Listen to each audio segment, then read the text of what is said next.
Well, none of them can hide from the truth, yeah. Children have to go back to the roots, yeah. None of them can hide from the truth, yeah. Children have to go back to the roots. I'm telling you now, the truth. Telling you, yeah, the truth, the truth. You have to go back to the roots, the roots. Go to the roots, to the roots. Yeah, man, you know, this is Benjamin out of the Smiling Coast, West Africa, Gambia, representing for the one and only Abu, the big man you don't know, the Soninke warrior, the man that brings the truth, Soninke warrior, the sign of enlightenment, the Soninke warrior, the righteous and the true African. Abu, reveal the truth to them, you know, no matter how them try to run from it, because none of them can hide from the truth, yeah. Yes, we have to dig back the roots, yeah. Fire! Subscribe now.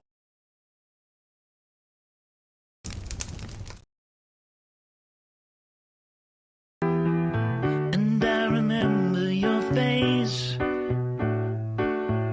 when you hit the ground. I can recall the time and place on a midnight walk through the old streets, trying to turn back the clock to the days of old, back to the days when all the things we knew were made of gold. As the world moves on, time sings a song in the old neighborhood. As the clock strikes one, the memory lives just as it stood, like a quiet dream. The shadows of that time are cast beneath the streetlight beam as the world moves on. All right, ladies and gentlemen, welcome to the Afridamus Report. I'm your host, Afridamus. I want to welcome all of you to the late Friday night show. You know, I'm like, look, I've been gone for 3 months. I haven't been bringing you guys the news analyses, you know the truth, where, many people try to stay away from, the conversations that are taking place. So I'm like, I can't pass this up. I have to come today, Friday, and give you guys the show. And here we are. I want to welcome all of you, AB, Supergirl, Chokoi, and all the people that are currently watching. So, ladies and gentlemen, I'm going to get straight to the point. I'm not going to, stay here forever. So, I'm going to talk about the recent, Pan-African conference that was canceled in Ghana. If you haven't heard about it, this has happened, I guess, every year. Not I guess. Every year they have the Pan-African, conference. And usually they have it in Ghana. So even myself, I've had shows here where we've put a question mark on whether Ghana is a Pan-African nation or not. Because you see, there are many people who tend to confuse the ideology, of like an individual, like you tie it to that individual's country, like their ideology, just because, for example, Kwame Nkrumah, he has the Pan-African ideology. This is a political ideology. Don't forget that. If you go back and look at Kwame Nkrumah, what he was preaching and what Ghana as a country, Ghana's leaders or your average Ghanaian, how they see Africa and how they even look at Kwame Nkrumah, and there's a whole bunch of questions, like that would make you say, okay, Kwame Nkrumah's ideology is not what most Ghanaians stand on or believe in. And you could say, Afridamus, how do you know this? You would say, look at the ruling elite. the people in charge. You see, um, ever since Kwame Nkrumah was kicked out of Ghana, mind you, he was kicked out of Ghana. So obviously, his ideology was not welcome. So he was more about uniting Africa. And he was going to do that, most Ghanaians would say at the expense of Ghana, like using Ghana's resources to bail out other African nations. But regardless, they wanted to have the Pan African conference in Ghana. So they were going to have um, Julius Malema there, PLO Lumumba, Julius Malema from South Africa. Um, PLO, he's from Kenya. They have Peter Obi, who's a Nigerian. He ran for president. Um, he was going to be there. Dr. Arikana was also there. So now we are going to take a deep dive and look at, this Pan-African movement, because these right here, this year, you know, um, somehow the government of Ghana, they're like, nah, man, you guys are not gonna hold this meeting over here. Does that mean the Pan-African movement, quote unquote, which Ghana doesn't practice? It seems like they are forcing Ghana to be a part of this Kwame Nkrumah ideology. Ghana doesn't go by that, as you can see, and I'm going to present a video here, from a Nigerian who breaks it down and, in fact, questions, if Ghana and South Africa are Pan-African countries.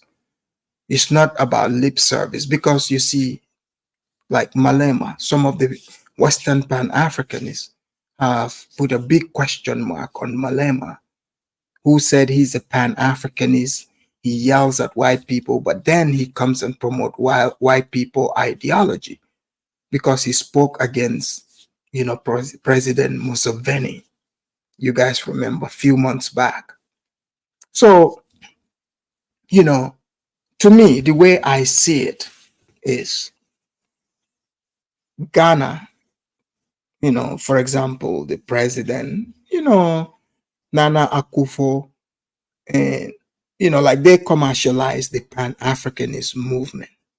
There might be some Ghanaians in Ghana, obviously, who are Pan-Africanists, who follow the idea of Kwame Nkrumah. But regardless, we don't see them. They are not in charge. We can only go by the people that are in charge of that country. So how does Ghana treat its neighbors? What does Ghana's neighbors say about them? Well, this cancellation gave us the opportunity to hear one Nigerian take the time and to break it down, to let us know, in fact, Ghana is not a Pan-African country. Yes, Kwame Nkrumah is, but that doesn't mean Ghana is. So guys, please make sure you get the likes up. Like I said, I'm going to go straight into the video here, and I want to hear what you guys think. Do you guys think, even though Ghana had the year of return, Nana Akufo flew out, invited the black diasporans, do you guys think that was just for economic reasons? Because, obviously the Western people have money. But how does Ghana treat its neighbors? Because you see, even like for example, most of you have had shows here. When we mention South Africa, you guys always accuse them of being xenophobic against Nigerians. But do you know that Ghana was in fact the first country that practiced xenophobia against Nigerians? And you guys know the Nigerians, when you do something to them, they never forget. They would keep repeating it over and over again. You see? So, and the way this guy broke this down, have you noticed with Nigeria, no matter how large their population is, we, I don't know if you know anything, there is no story, popular story floating out there that Nigerians have conspired and kicked out foreigners out of their country. They seem like to say, hey, if you think you got what it takes, welcome to Nigeria. You see, it seems like that's the attitude they take. Like, look, if you want to come to Nigeria, you are more than more than happy to come and test your skills out here. You can say anything about them, but they've never been accused of this. But maybe the Nigerians, that makes them naive to think like all other Africans, other people think that way. So maybe in their practice, they are the real Pan-Africanists. The Ghanaians and South Africans are xenophobic. Maybe only their leaders, like let's say Kwame Nkrumah, maybe he wanted to be the king of Africa, who knows? But he was preaching the unity. Not only like the black stuff, like how these Pan-Africans who go for donation. You know, like Kwame Nkrumah was talking about uniting Africa, like Africa speaking in one voice. You see, he was about empowering, the black race, economically. He was not just about talk. Yes, he's got some Marxist views, but if you truly look at how the situation was back in those days, you know, yes, some of his views, some of you might be like, yes, he was radical. But look, when you've got other powers to be, they got their foot on your neck. What are you supposed to do? Beg them? You can't beg or try to compromise with the devil. You have to fight the devil head on. And that's what he did. But obviously, one might say, sure, the CIA was involved in getting rid of Kwame Nkrumah because they believe his rhetoric was dangerous. What do they mean by dangerous? Because he was pushing for the awakening of the African mind. Because you see, he was preparing Africans for the global stage. Some of you just want to be you think your own little kingdom, that's where things start. Like, even I would take, for example, they say charity begins at home. Like some of my people in Gambia, our population is like barely 2 million. And these people think that's where the world ended. I'm like, yo, chill. There is a bigger world out there, way bigger than this. You got to think big. It's a global world. You cannot believe that, you are just in your own little enclave, in your own little corner. You see, for me, if I were to be considered a Pan-Africanist, I am more of a Kwame Nkrumah type Pan-Africanist. And I'll tell you, when you are that type deep down, most people, they don't like you. They accuse you of all kinds of things. You see? So now we look at,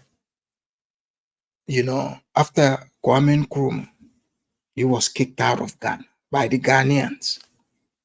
You see?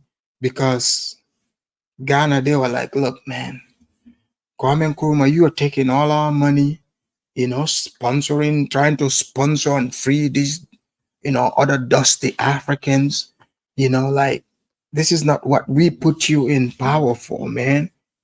So obviously people might try to blame the white man once again. Sure, the white man helped, cook it up. But don't you think those Africans, like those that was already cooking in their heart, they were ready to have him go. And, subsequently, which we would all come to learn that, Ghana is not Pan-Africanist like that. And would you blame Ghana? They cannot feed the whole of Africa. They can't free everyone, you know?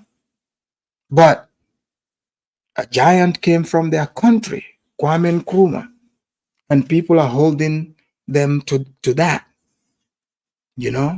And it even helped sometimes, even because of Kwame Nkrumah, we would forget that Ghana, they mastered the slave trade. I mean, look at it, those castles. I mean, it was a great export place for slaves. You see what I'm saying? So they sophisticated it, it was well organized.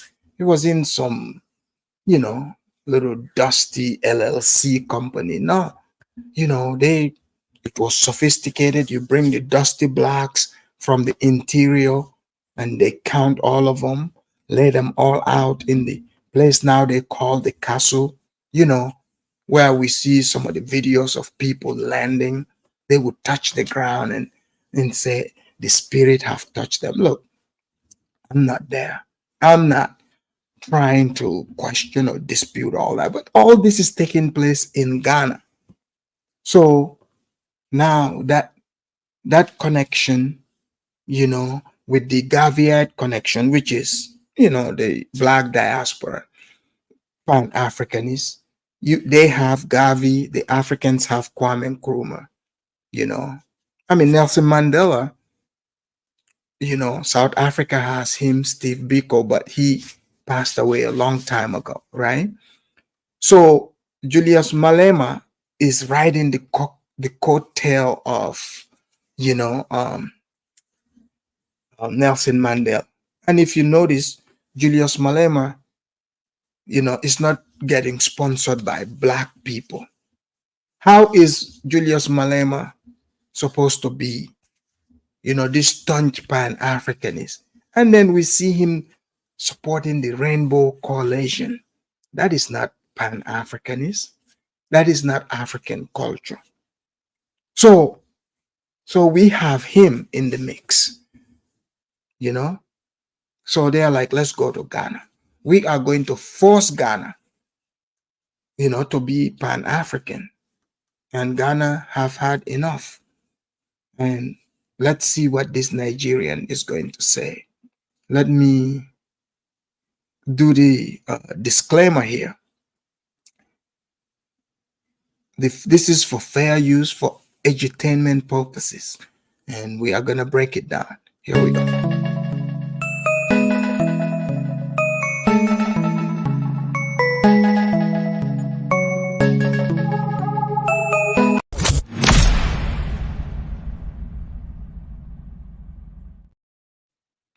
All right. So I'm going to break this video down.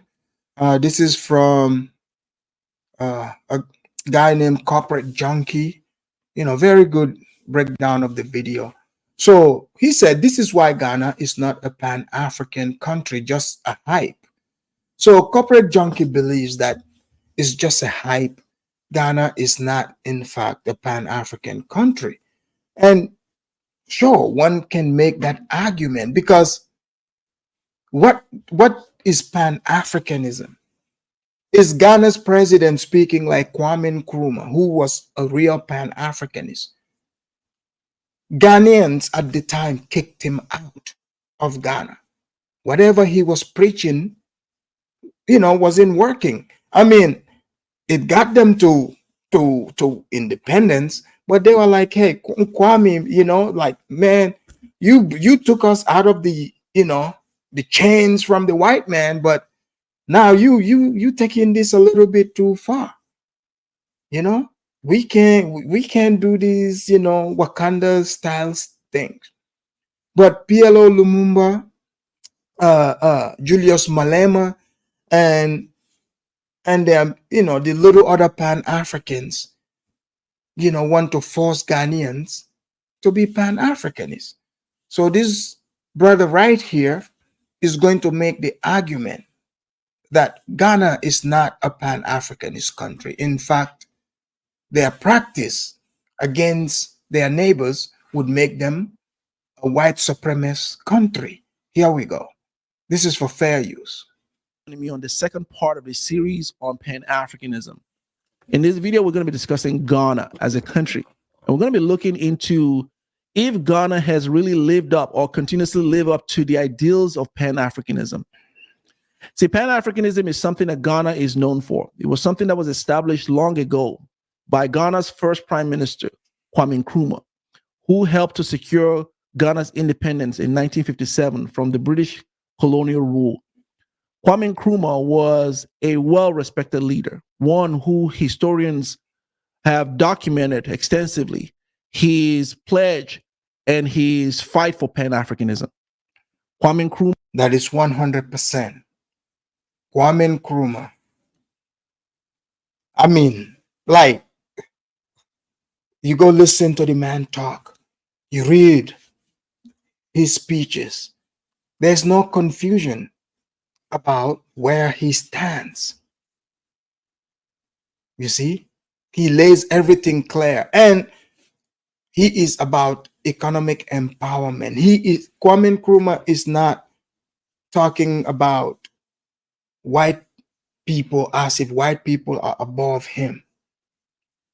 So this is why, you know, I understand PLO Lumumba, like he came from a country where they also had a pan-Africanist, Jomo Kenyatta.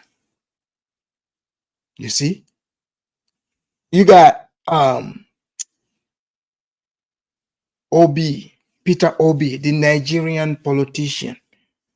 I did not know him to be a pan-Africanist. I just know he was one time the governor of Anambra State, and when they were doing that End SARS movement, his name became popular. He took a step forward. So he ran for president. So this year, he was supposed to be in the Pan-African meeting. Strange. Julius Malema from South Africa. Yes, South Africa. We get it. South Africa, they fought against white colonial rule, you know, right in front of us. But South Africa, most people mistake them to want to be, you know, pan-Africanists. South Africans are like, look, man, you know, we would rather be a white supremacist country against Nigerians. I mean, I'm not saying this. This is what Nigerians are saying. Even in the AFCON Cup, Nigeria just, you know, put South Africa out, you know, which Ghanaians were very upset. You see, the Nigerians believe this is what Ghanaians and South Africans have in common. They are both xenophobic against Nigerians. And also, to make this not, because this would sound like a conspiracy.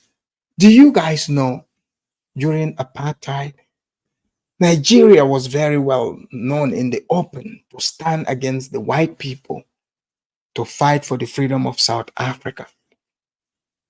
You know, maybe Ghana did it, but you know, Nigeria is a bigger country.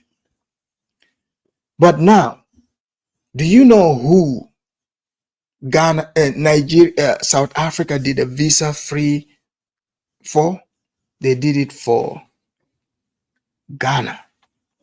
That's right. They did it for Ghana. And Nigeria that fought for them, they are xenophobic against them. So let us hear what Corporate Junkie is going to say here. Nkrumah also was known for what he called the Nkrumahnism, which was a three classification: socialism, African nationalism, and Pan-Africanism. He was one who truly loved Africa. He was also known to have said that unless Africa is free, Ghana will never be free. Now, Kwame Nkrumah was not a perfect leader. He was not without fault. He had his own issues, and people also accused him of being an authoritarian leader, one who was trying to secure power for himself. But nonetheless, Kwame Nkrumah is well respected, highly respected leader. in Africa, one who did more for Africa than many other leaders in his time. Now, he championed Pan-Africanism. He championed this whole idea of unity in Africa, unity in the West African Bank. He was someone who was seen as that. Even while the West didn't like him for it, which is why they ousted him in a coup in 1966. However, his ideals have lived on in Ghana. Or have they? Because Good question. Have they lived on in Ghana? So obviously the people that ousted Kwame Nkrumah are still in charge, one way or another. So his idea, he's gonna break it down. Is it still alive? Zongo native said, "Oh, Stoic One, welcome. I haven't seen you in a while. Flavors of the continent, welcome, welcome." Arcadia, let me read some of these comments here. Stoic One said, "Malema doesn't represent the majority of South Africans, from what I'm hearing." Well, he's got a political party, so I mean, he somehow wins. I mean, I would think white people wouldn't vote for him. I don't think they're his majority, but you never know. Zongo said, the Afridamus report, the incumbent party in power now were against Nkrumah because he wanted self-governance now. Well, yeah, he wanted Ghana to be free from, kissing white people's ass. That's what he wanted. But he said the elite Akans at the time felt Nkrumah was from a minority tribe that could play a role. There's always something with Africans. The bottom line is they are not with the Pan-African spirit he was pushing. Obviously, when they kicked him out, that was shown in Ghana's action. Flavors of the continent said, bro, that is not true. Ghanaians are not xenophobic against Nigerians. Well, I'm going by what the Nigerian is saying. Empress, good day, blessings to you too. All right. Okay, let's continue here. Because one would say that Pan-Africanism, according to Wikipedia description of Pan-Africanism, Pan-Africanism is a worldwide movement that aims to encourage and strengthen bonds of solidarity between all indigenous peoples and diasporas of African ancestry. So based on Wikipedia's definition of Pan-Africanism, now we must ask the question, is Ghana today living up to the ideals of Pan-Africanism? I would argue no. I want to take you through a series of events that have occurred over the years. Well, he's going to pull out receipts, as we like to say here on this YouTube street.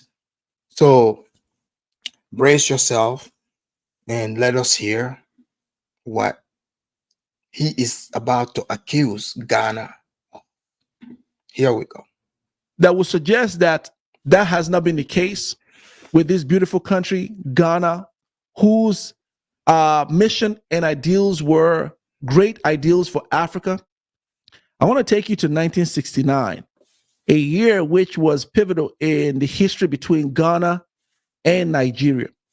This is a year that I believe that Pan-Africanism was marred by a series of very disturbing actions by Ghanaians against Nigerians.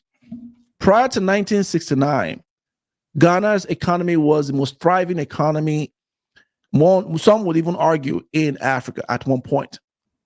So during Kwame Nkrumah's time, Ghana was not just surviving, they were thriving. Their economy, so even I'm sure when I open up this line, you would hear some of the Ghanaians when they would be pissed off about the money, that Ghana was donating to places like Egypt, in the spirit of Pan-Africanism, Zambia, to help them out, Tanzania, to help free them.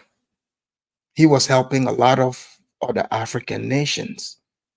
So obviously that was dangerous. The white colonialists didn't want that. And if you truly look at it, Kwame Nkrumah is truly a Pan-Africanist. He meant what he said, because what African nation today do you know? Even though African nations are much wealthier now, which one of them do you know that gives money to other African nation like Kwame Nkrumah was doing? I mean, if you know one, let me know. To the export of cocoa, which was then Ghana's most productive and very successful mineral and product. Ghana's economy will thrive from the mid 50s all the way to the 70s, 1970s. In 1969, Ghana would do one thing that would change the relationship between Nigerians and Ghanaians forever. Ghana deported millions of Nigerians away from their country. You guys hearing this? Guys, please get the likes up. Get the likes up. You guys remember True Niger used to get very emotional about this. So I guess this would be considered the first xenophobic, attack against Nigerians. Black on black hate. I guess Ghana acted like the KKK, like the Black West African KKKs. I guess they were, KKKs marching in the streets in kente, cloth, or in kente hoods, searching for Nigerians to kick them out. Let's continue. Millions of Nigerians who had found home in Ghana prior to this 1969 situation. Many Nigerians made their way to Ghana because Ghana at the time was seen as a very thriving economy. So naturally, neighboring countries went to Ghana. However, Ghana would single out Nigeria as the one to exert xenophobia attack against Nigeria. This happened in 1969, and that was devastating. Did you guys hear this? So I'm not the one using the xenophobia. That him. Guys, get the likes up. Don't forget to hit the like. Let's engage. Put your comments in there. So he said it was the first xenophobic attack, and this is in West Africa.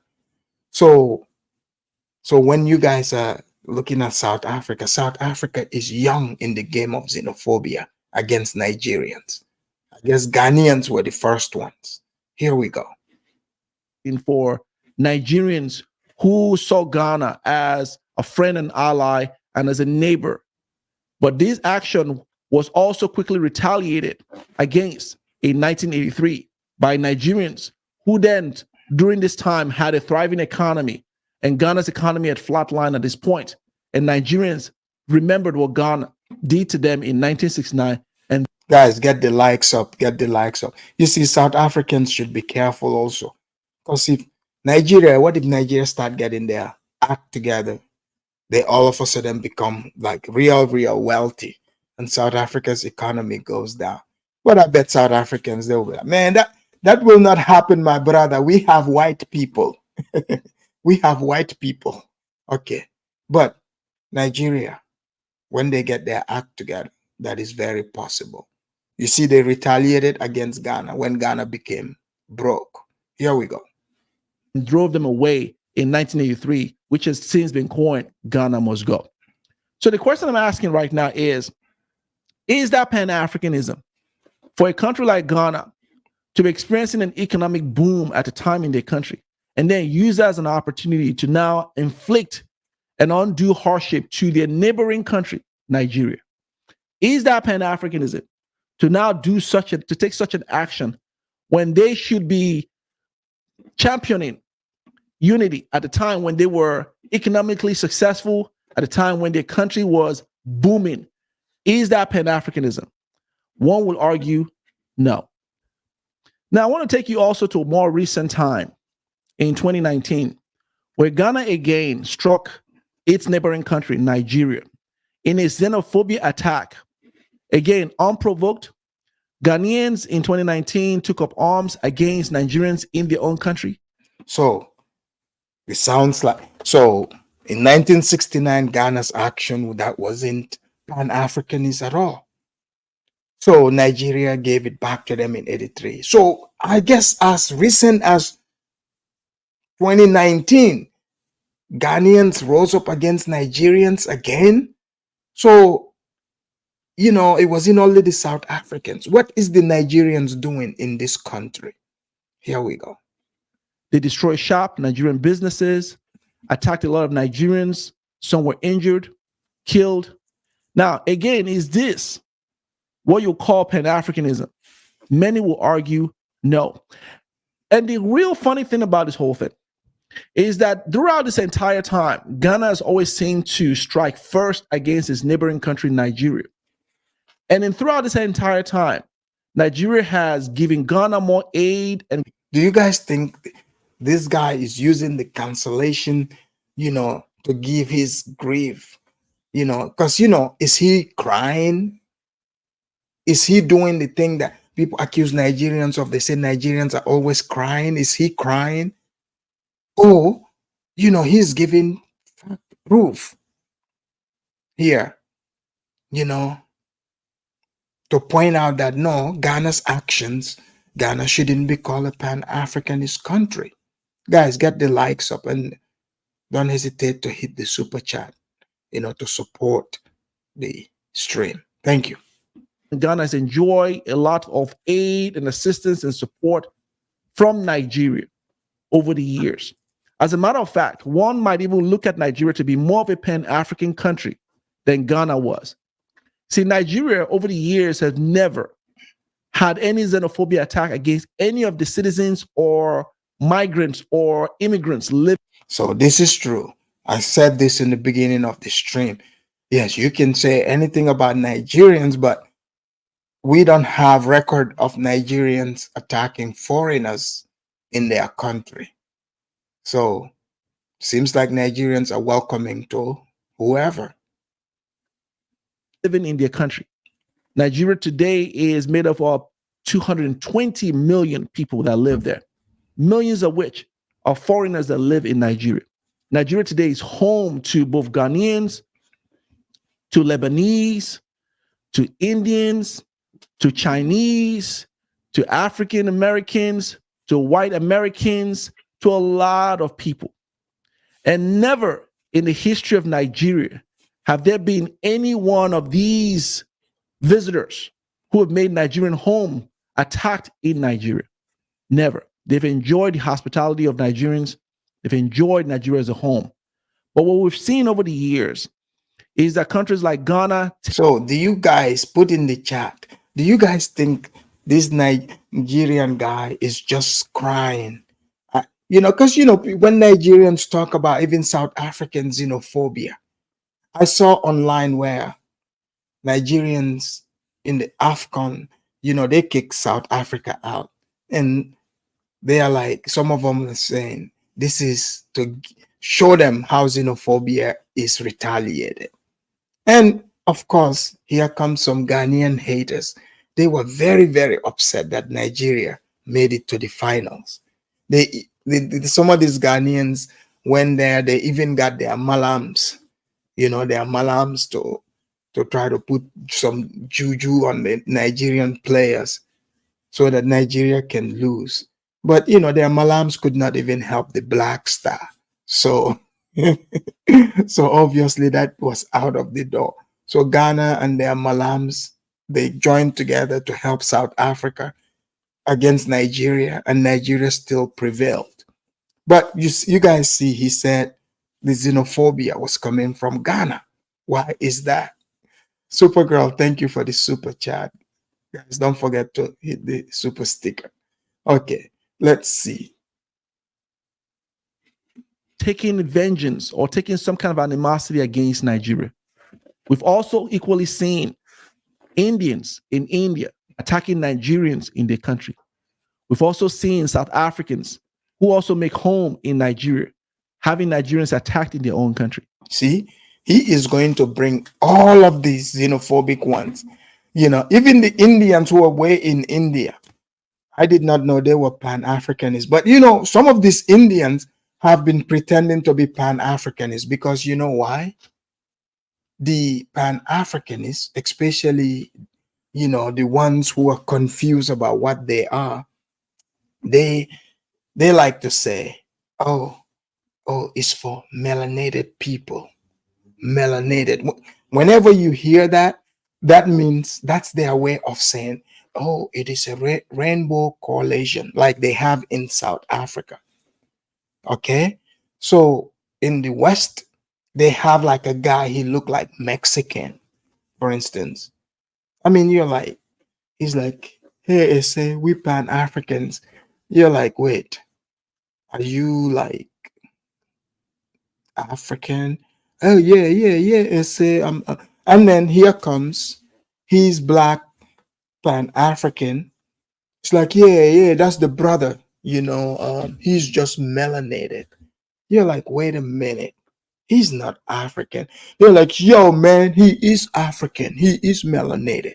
So they use that melanated so it can be broad. You see, it can be broad.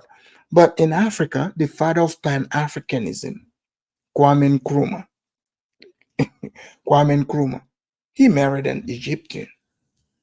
Technically, to some of these, right now, these Pan-Africans, the colorist ones, they would say the North Africans are not supposed to be in the Pan-African group. Even though, the creator of it in Africa, the guy that actually matched the, he didn't just talk. He did the work. He had a non-black wife. So this guy, he's now calling out not only Ghana, he's calling out South Africa for their xenophobia. I knew that was coming. So Malema, before Malema flying all the way to Ghana, talking about he's going to lecture Nana Akufo, he should talk about their xenophobia against our beloved Nigerian brothers and sisters. Here we go. So one will look at the situation and ask a question: who truly is the Pan-African here? Because it only suggests to me, based on history, that Nigeria seemed to uphold Pan-Africanism much more than Ghana. Let me give you another instances, and I want to draw your attention to some historical data in terms of, to support what I've just said, in terms of Nigeria practicing more of a Pan-Africanism than Ghana and many other African countries. Over the years, Nigeria supported many countries in Africa, Ghana included. In terms of trade and investment, Nigeria supported Ghana's energy sector through the supply of natural gas and crude oil. So he did thorough research, and this is true. Nigeria, despite people throwing dirt at Nigeria, they did support and continue to support a lot of countries in West Africa. So he's including Ghana. So he's gonna lay it all out here. Let's go. The West African Gas Pipeline, WAGP project, which connects Nigeria to Ghana, has been a crucial source of energy for Ghana's power generation. In terms of financial assistance, Nigeria has provided financial assistance to Ghana during times of economic crisis. For example, in 2015, Nigeria extended a $100 million loan to Ghana to help the country meet its financial. See, when Ghana needed to borrow money, who did they go to? They didn't go to South Africa. They went to Nigeria, and Nigeria gave it to them. You see? So let's continue. He's going to lay it all out. And I don't want people to come here. I know some of you Ghanaians are already like, oh, Afridamus, you are not reporting the right news. Well, I am not the one saying this. You see, the man's got a sheet of paper right in front of him. So he's not going to skip a beat here. Let's see what Mark Johnny said. Mark said, Nigeria are more Pan-African than the rest of African countries. Not only economic and financial support, but also look at the music industry. So guys, Mark is already agreeing with, the corporate junkie. Mark is also giving examples, some of, the things that Nigeria is doing to prove that they are the real Pan-Africanists. And, Nigeria is not doing it to to show off, but it looks like Ghana is doing it to show off. Why should Nana Akufo fly all the way to Jamaica to invite the Jamaicans or inviting the blacks in America? It seems like Ghana only want to invite, the blacks for tourism when Nigeria is being sincere. Here we go. Obligations. Technical assistance. Nigeria has provided technical assistance to Ghana in various areas such as agriculture, health, and education. For example, Nigerian experts have been involved in the development of Ghana's agricultural sector over the years by providing training and support to their farmers. Nigeria's Trust Fund, NTF, that was established in 1975, is a financial... So Nigerians are providing farming expertise to Ghanaians. So they're not only are they supplying them gas, they're helping them feed the Ghanaian population. Guys, just calm down. I see Zongo and other saying this is propaganda. Don't worry, you will have the opportunity when I open the line, to refute him. Here we go. Financial mechanism that provided assistance to African countries, including Ghana. Ghana has enjoyed financial assistance from Nigeria as well as many other African countries. Now, let's talk about these other African countries who have enjoyed assistance and support from Nigeria over the years. Liberia. Nigeria played a significant role in the peace and process in Liberia, contributing troops and resources to the economic community of West African state ECOWAS. This is true. We cannot deny the good work that Nigeria did in Liberia. During the Civil War, Nigerians, they provided the troops. They are the biggest contributors. In fact, did you guys know, when Samuel Doe, the former president of Liberia, the day Samuel Doe was captured by Prince Johnson and his guys, it was a Ghanaian, commander who was in charge. So technically, that Ghanaian commander did not play Pan-Africanism. He betrayed Samuel Doe. Poor Samuel Doe ended up getting captured, and they filmed him, killing him slowly. It was brutal, but fine. Some might be like Samuel. Some people might be like, oh, sure, Samuel Doe, he deserved it, blah blah blah. But who's to decide? The fact is, these people sworn they got Samuel Doe to come out of his mansion, believing that he was going to be protected, for them to only stand down for Samuel Doe to get killed. They were Ghanaian troops. But I'm not saying that I just wanted to point that out. But the Nigerians came, they cleaned up, the place.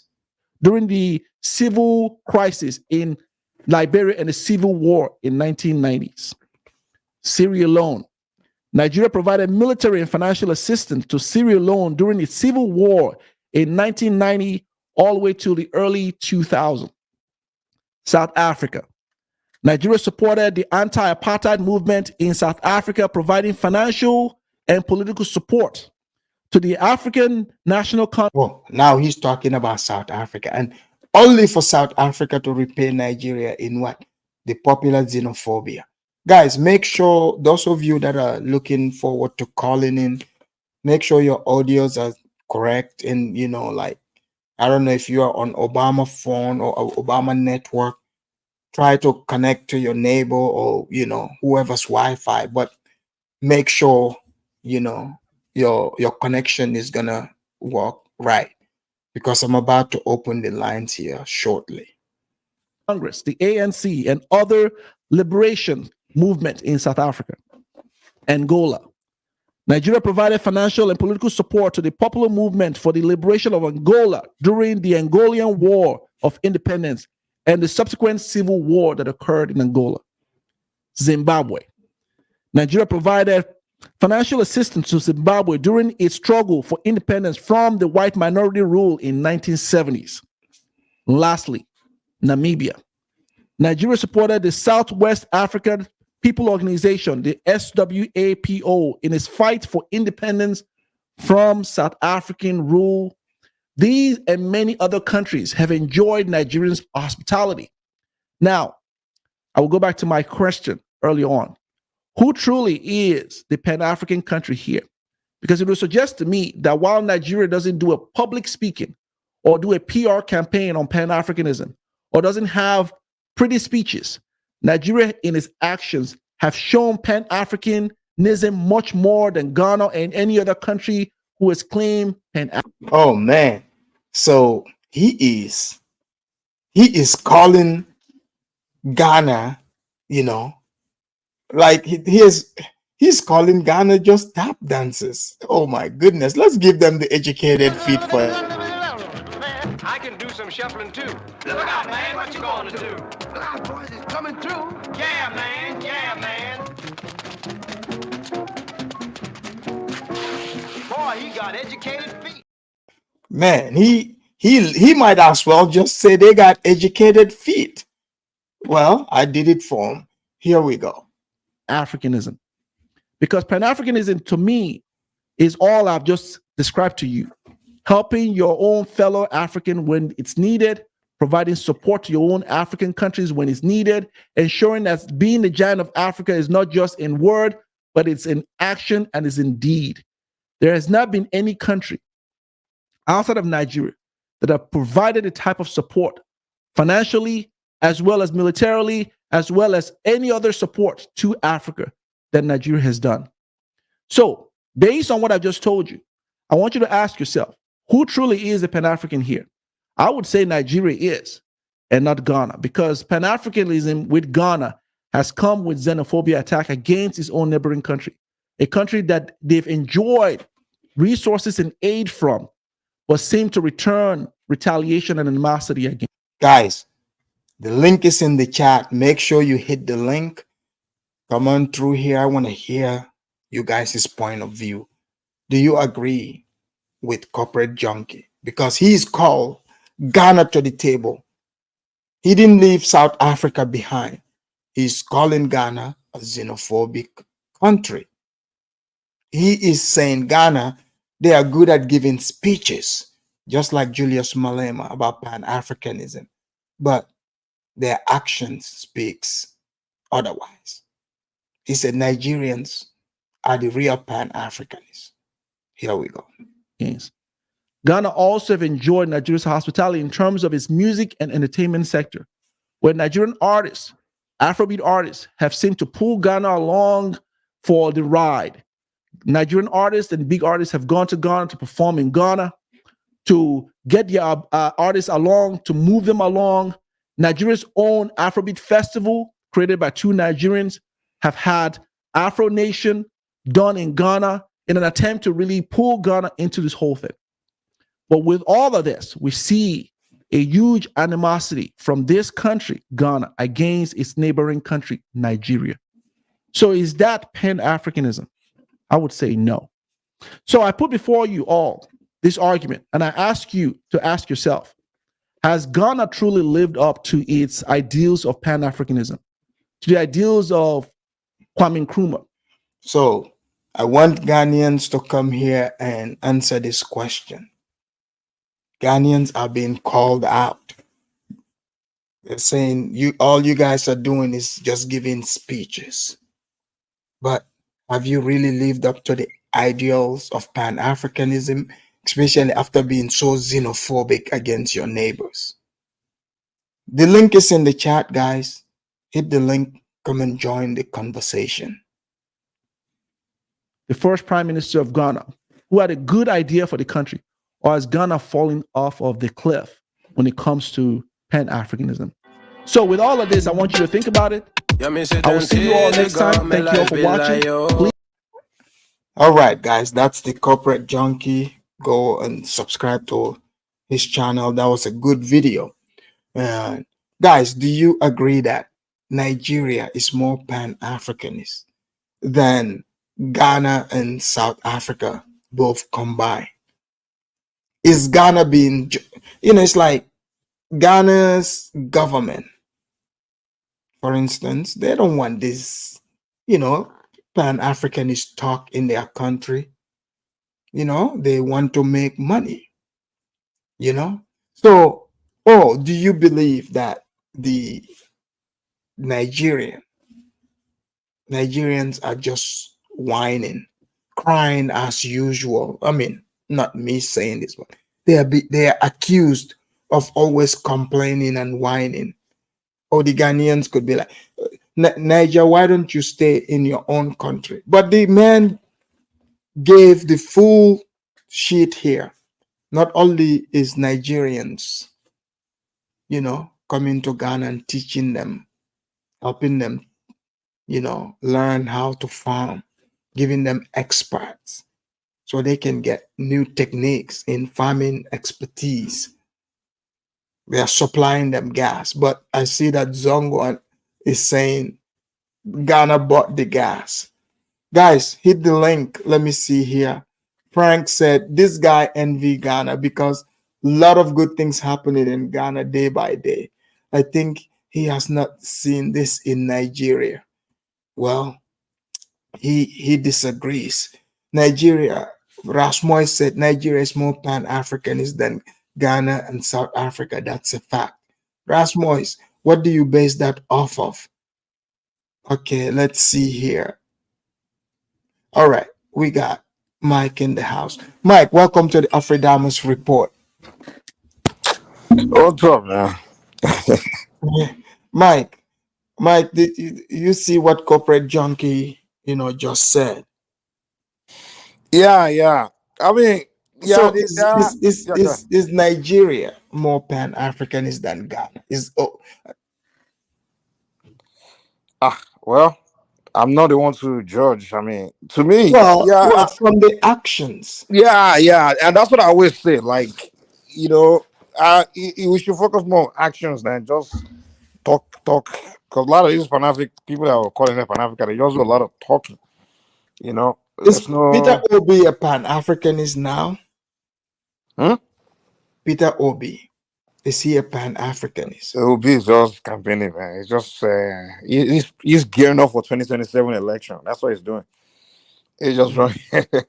So Mike, Peter Obi is doing. So Mike, why are Ghanaians xenophobic against Nigerians? Why is that? Ghanaians and South Africa, and even South Africa, they did a free open visa. They removed visa between them and Ghana, but not Nigeria. So ironically, it looks like the two countries that have been accused of being xenophobic in Africa against Nigerians, did visa free amongst each other. Why do you think they are xenophobic, if you believe so? I'm still trying to figure it out. I've never lived in other countries, and what I do is just trying to inquire by ask, because I'm not the kind of person that only listen to Nigerian talking. I'm trying to hear the people themselves, and the Ghanaian one, I've just never understood that one. But the South African one, I see where they are right now, so see where they are wrong. The Ghanaian one, especially in the 60s, till today, like, it just never makes sense. What happened in the 60s, that one did not make any sense at all.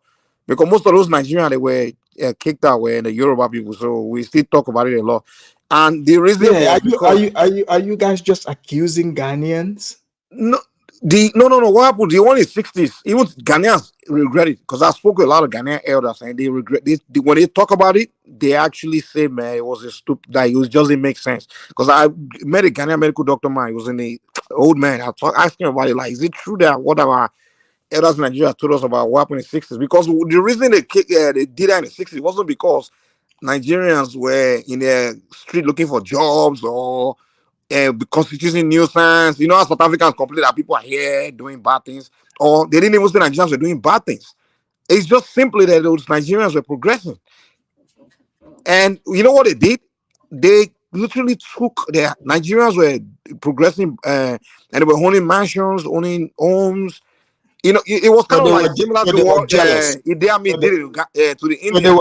They were jealous. Yeah, it was just merely like, oh, they dominated the economy. Like they were doing. I'm like, what the heck? They didn't even point finger at like, okay, maybe they were doing scam or doing drugs or like the South Africans are saying today that oh, they're doing drugs in our country, they're doing something bad. But that's the one the Ghanaians did in the 60s didn't make any sense at all. Like they literally, not only were they taking Nigerians out, they also took their businesses, their homes, like, and for no reason, no accusation of them doing anything wrong, simply because they were dominating, they were prosperous. It's kind of like the FBA are doing today. Like these Africans are looking down on us. They're making money. They're becoming doctors. You know, kind of, which is a foolish way to be jealous of somebody. If you want to be xenophobic, at least do it because of, the South African one. When they ask South Africans what's going on, they will say a lot of Nigerians are selling drugs in their country. They are doing scam. I understand that. If you're kicking people out of your country for something negative like that, I would get it.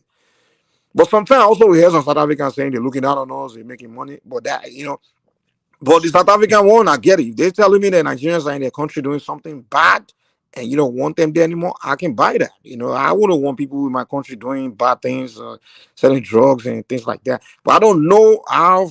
I've never been to South Africa to see for myself. But what I try to do is like talk to people, talk to Nigerians there, and talk to the people of the host country to let me know to get an idea what's really going on. Yeah, You've been in the Pan-African streets.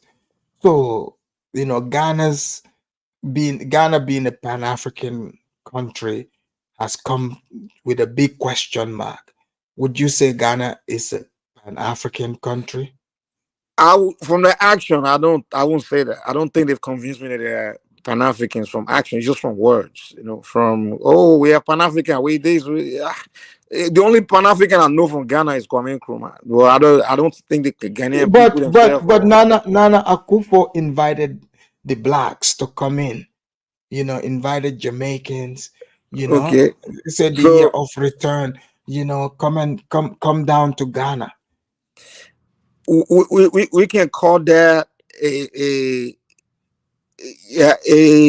Pan African move, but we can't. You invited you invite everybody. If you go to, but there's no action in the whole process that demonstrate Pan Africanism. To be honest, it's not like they're coming there and you're building monument or I don't regard even in the So are you surprised even that the Black Americans are complaining because I was watching such a they're saying that they have to pay the same amount of money to go to the slave castle as the white people. So I there's haven't seen anything in white man action. that have a restaurant at one of the slave Yeah, castles. they will say, yeah. So I don't think the year of return. Well, let me know. I mean, we can call it Pan African move, you know, but I don't think it's the action. Hold on, It's more of Big Chico said Nana also invited the Chinese. The Chinese are melanated, Big Chico. You know, exactly. So I don't see that's just inviting someone's word. You know, it's another word, Pan Africanism in a form of word, but that's not an action. It's more of hey, we're Pan African. Come over here. It's like me saying that Africa was, hey, I like you. Come visit my house. But it's different from saying, hey, Africa, I like you. Let me invest in your business. You come to my house, I'll give you food or something. But if I say, hey, Pan Africa, Africa, you're my friend. Come to my house, and you come into my house. I don't give you food. I don't give you drink. I don't give you anything. I just say, hey, come to, and then you come to my house. You actually helping me to clean my house. You know, something like that. I won't call that being friend. I mean, let me not. You know what? As far as that year return, let me not really be. Let me not jump on that one. but I don't some want to. people, what if people say Nigerians are just jealous of Ghanaians? You know, For what? for the year of return. Year of return. The last thing I want is even a year of return in Nigeria. I don't know what I don't want that at all. I'm not interested in that stuff, man. That's if no. But see, Peter Obi is a Pan African. OB is not a Pan African. That guy is just OB is just campaigning for 2027 election. He's with the Pan Africanists now. There's nothing Pan African about OB. Trust me, there's nothing. OB probably just heard what Pan African maybe this year. OB nothing Pan African about OB. Obi, throughout his history, Obi is a capitalist, man. He's a businessman. He's Okay, nothing bad. let's bring in What's so funny? You know what's so funny? Like, why I get confused about this xenophobic thing, because in Nigeria, Africa, I can categorically tell you that Nigeria probably have more Africans living in Nigeria than any other African country. I'm telling you, because in Nigeria, I always run into other Africans. Like, literally, go to the northern Nigeria, you see people from Chad, Niger, Burkina, all over. And in the south, you see people from Benin Republic, Cameroon, Ghana, especially Ghana. So many Ghanaians in Nigeria, even Kenya. But Nigeria, we never saw other Africans as threats in our country. We don't even pay attention to them. In fact, the ones that do well, we tend to celebrate them. And we just never see other Africans in our country as threats. I don't know. I know. One of my countrymen, Taff, he did well in Nigeria, and they supported him big time. Yeah, we celebrate success. That's the thing about us. Like in Nigeria, for example, we will celebrate you if you're in our country doing well. Now we want to, people get more closer to you because they want to learn how you do it, so you can learn one or two things from you. Not that they will be hating on you. I don't understand that. But Like literally, if you're not, we like someone that does well, that succeed. We want to hang out with you if you're progressive. That's the way we think. I'm not going to see you progressing and I'm be angry. What the heck? I want to get close to you, so because I'm trying to be successful. So I'm like, oh, that guy needs to pass. We start to hail you. We celebrate people that actually do well in Nigeria. Then those people may not respect you. If you come to Nigeria, you just a beggar, you don't do well. That's everybody look down on you like, this one is just here begging, not doing anything. But these Ghanaians, FBA, I don't know much about this. I think South Africans also do it. Some of them will complain that you're oppressing them, you're doing good. I'm like, are you crazy? How can you be angry at success? Like, you angry at somebody for being, successful? That doesn't make sense. That's the part of the xenophobia that I don't understand at all. But you don't see there's a tension between tribalism and Pan-Africanism. So I don't see how there with tribalism, there's also xenophobia too. So in order for Pan-Africanism to be viable, all people of African descent would have to put aside our tribal ideas of ourselves and embrace a racial view of ourselves. That doesn't make sense, man. I'm sorry. That doesn't make sense. I think what you should embrace is just productivity and progressive ideologies. I don't believe in this embracing race. You embrace humans that are positive. Whether you're white, black, Chinese, whatever, just embrace productivity and progressive thinking and progressive things. That's only to me. That's the only way you can build society. But you see, but Ghana in Ghana they welcome Liberians there and who, Liberians? Yeah. Yeah, because Liberians are not doing great. I mean, I don't know if Liberians begin to progress. Trust me, they will no longer be welcome. Trust me.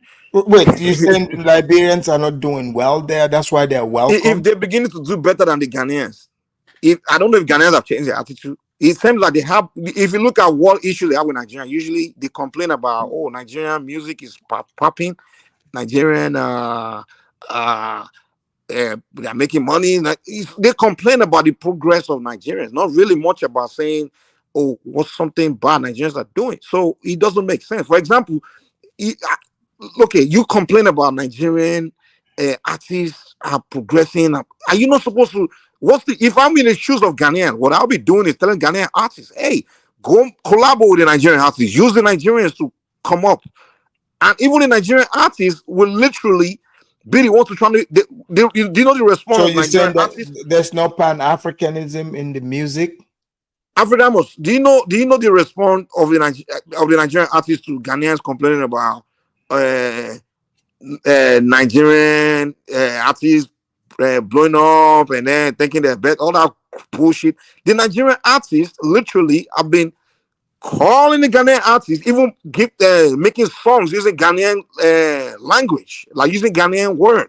Like when Whiskey made his song Azonto, that's a Ghanaian word and a Ghanaian dance, just to push Ghana, just to elevate Ghana.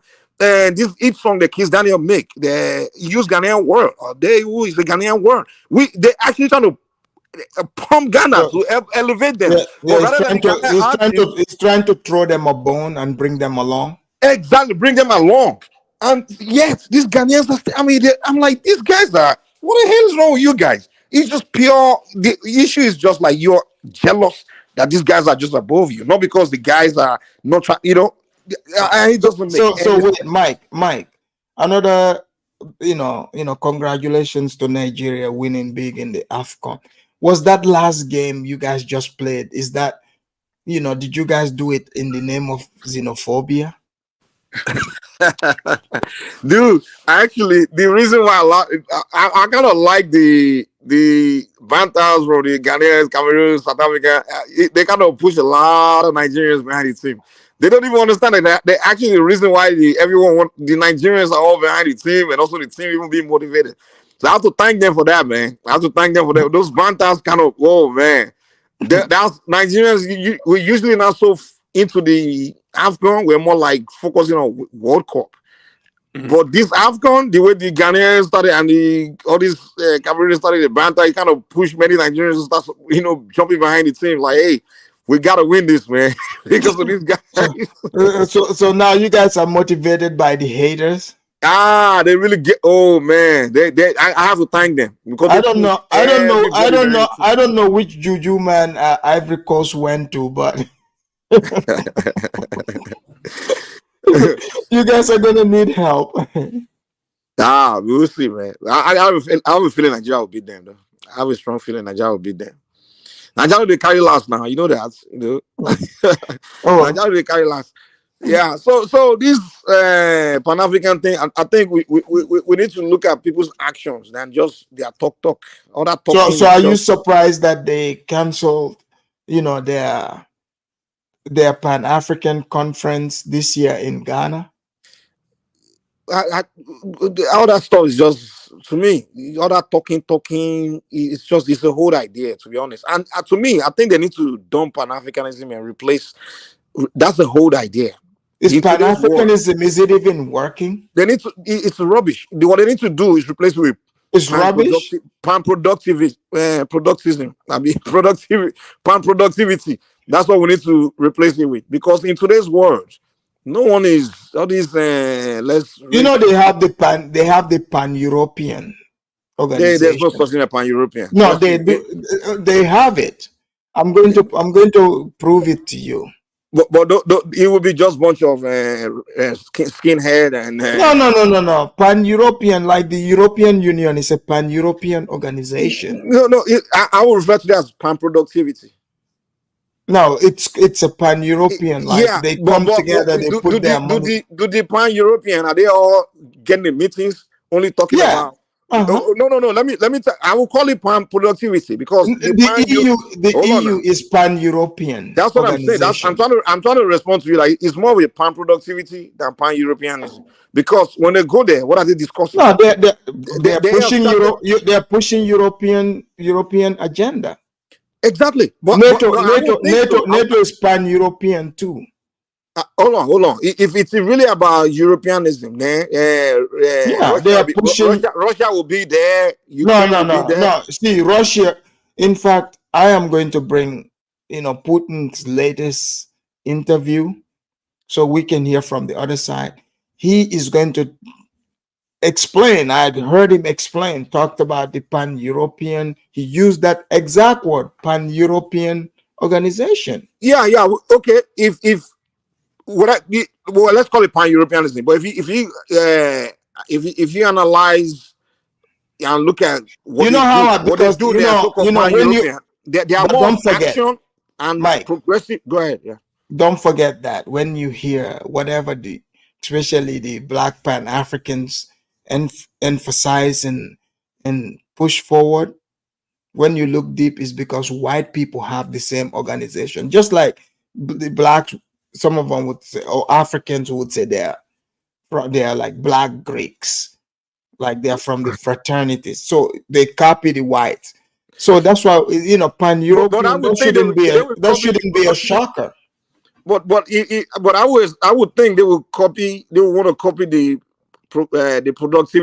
productive part of the white behavior rather than just the senseless part. Because if the Europeans are coming together to say they want to do something, it's actually it's actually to get something done, like to actually build something, but these guys, all they do is come together and just be talking about who's what and what and what. Oh, I'm more Pan-African than the African. We get it popping. We FBA get Pan-African popping. The Africans, it's just about drama, and it's not about building nothing. It's just about drama and talk shit about white people and just socialize. That's all the old Pan-Africanism is about. Yeah, what are they doing? Are they not just fighting each other? Who's more Pan-African than who? Who's what and what? Like is Nigeria more Pan-African than Ghana? Exactly. That's what they all do. This just drama. Like nothing productive at all. And even if you ask me, if I go back, like I told someone, if I go back in time, there's none of those Pan-African people that they are worshiping today, from Gavi to Nkrumah to all of them, I will really follow. I'm not going to follow them, because why? They didn't succeed. And why the only person I probably follow from history is Jean-Jacques Dessalines of Haiti, because he actually went to war with the French and the British and defeated them. So I can say, okay, yeah, that one there. Today, if anyone want to tell me to follow the ideology of the past, it's only anyone presenting Jean-Jacques Dessalines' idea. I won't follow any of those other guys because they failed. So why copy failed? They didn't succeed in anything, though. Yeah, I mean, I'm not saying I'm disrespecting them. I respect their interest in their people. I respect their love for their people, and they make great speeches. But what did they really succeed in what they're doing against the white man? If they didn't conspire against Kwame Nkrumah, looks like that's what you should have measures in place. You should have been wiser than that. You should have seen that coming. The fact that you failed, man, I can't follow your moves. So you telling me to follow the same step? You can improve on where he failed. Nah. Because he laid the foundation. So wherever he failed, you improve on that. That's how it goes. It's no longer the same ideology there. We changed it. No, it doesn't have to be exactly. Mike, I'm beginning to think you're not, now we're questioning I think Ghanaians might be more Pan-African, because you sounded like a sellout now. Let's bring in St. James. No. See, if you look, okay, Pan-Africanism is about getting wherever you want to define it differently, but this guy is also my own thought of Pan-African definition was kind of like saying, hey, let's kind of get them on discourse to building some for some productive ways. I think more of our productivity, but it looks like empowerment. Exactly, but these people are more about let's come together, kumbaya, let's love organ, become one people. And that's first of all, that's not feasible. It's not possible. You can't wake up one day and turn a Zulu person or a Akan or a Igbo person, Yoruba person to become something new, a new human being. No, you can't. You have to be yourself. People are going to be themselves, and they're going to be emotionally attached to their ethnic groups and wherever they come from. You can't change people. The only thing you can do is present something that's in their interest, where they can say, wow, okay, hey, I want to, be part of these. So you're saying, these Pan-Africans, even with their conferences in Ghana, you don't think anything is going to work? It's not going to work, because what they're trying to do is to get everybody to be thinking the same way and be, reasoning the same way. It's not going to work. And people trying to tell other people how to think. Oh, you see all this argument about, oh, you can't be a Pan-African if you marry a white woman. Oh, you can't be a Pan-African if you, like, dude, you cannot, that's war. You're already creating enmity among yourself when you start telling each other what they can do, what they cannot do in their personal life. So it's all stupid. It doesn't make sense. Like, what they are doing is just backward thinking. Like, you can't control another human being. You can't be trying to control each other. You're seller, you're coon. It's all just drama. There's no one have time for that. That's why I say they need to dump it and create pan productivity, where we get in together. I don't care who you marry, who you are, what you like to eat, who you like to sleep with. Hey, let's work on building something. Let's form some productive thing. Let's create some productive ideas and get something going. Let's build something great. Let's do something great. That's what they need to replace Pan-Africanism with, pan productivity. And the idea that someone have to be black for me to associate myself with you, Oh, I'm sorry, man. If I'd been thinking like that, there's no way I would be as successful as I am today. If I was only associating myself with black people with black skin all my life, I would just be as broke as most black people. If I'm saying I don't want to associate myself with a Chinese man because I'm a Pan-African, I don't want to associate myself with a white person, then where would all my business uh, conglomerate would have came from, you know? So these guys need to get it. Same James also, man. I don't know what happened to Apple Diamonds. Same James, you there? Hey, what's up, Mike? Yeah, Alfred Diamonds got kicked himself out of his own show. I don't know. Oh, he got kicked out from his own show. Hey, man, hey, I was looking for you, bro. What's up, man? Sunday, you guys need to do us a favor, man. Ah, Yeah, Ivory Coast. Oh, you guys need to do us a favor. ah. Y'all gotta win this, man. Y'all gotta win this for us, man. We'll try, man. We'll try. I'm gonna give you a secret. Like, if you can talk to your players, man, whenever they start feeling that the referees like kind of helping Ivory Coast, man, just stop playing. Just stop. Don't even play. Go to your you think they're coach gonna and bribe the tell him, referees? You think they'll bribe the referees? bro, it's gonna happen. Come, if Ivory Coast lose, they'll be devastated, man. That's in their home. But yeah, listen, they can't beat you, man. This is the worst team ever. I know. They've been so lucky all along, man. Like every game they won so far is They've just been luck. lucky. They'll be so lucky. That's why you gotta beat them very good, like 3-0 or something. Yeah, I expect Nigeria to beat them, dude, because the Ivory Coast team is not. Man. Even when we played them, we were not even. Nigeria haven't even figured themselves out. The game we played against them, that was like in the group stage. The coaches knew we didn't figure the formation well. We haven't figured it out. But it was in the knockout stage that we figured out our lineup very well. So and during our with our worst game, we were able to beat them. And I think Nigeria will trash them, man. Because those guys. I'm confident. I'm confident about Nigeria, man. You guys play very well, man. So I'm not even no doubt if the referee like don't cheat, you guys gonna win. But the you know what, these people, they play with the crowd, Yeah, they play with the crowd. The crowd kind of helped them too.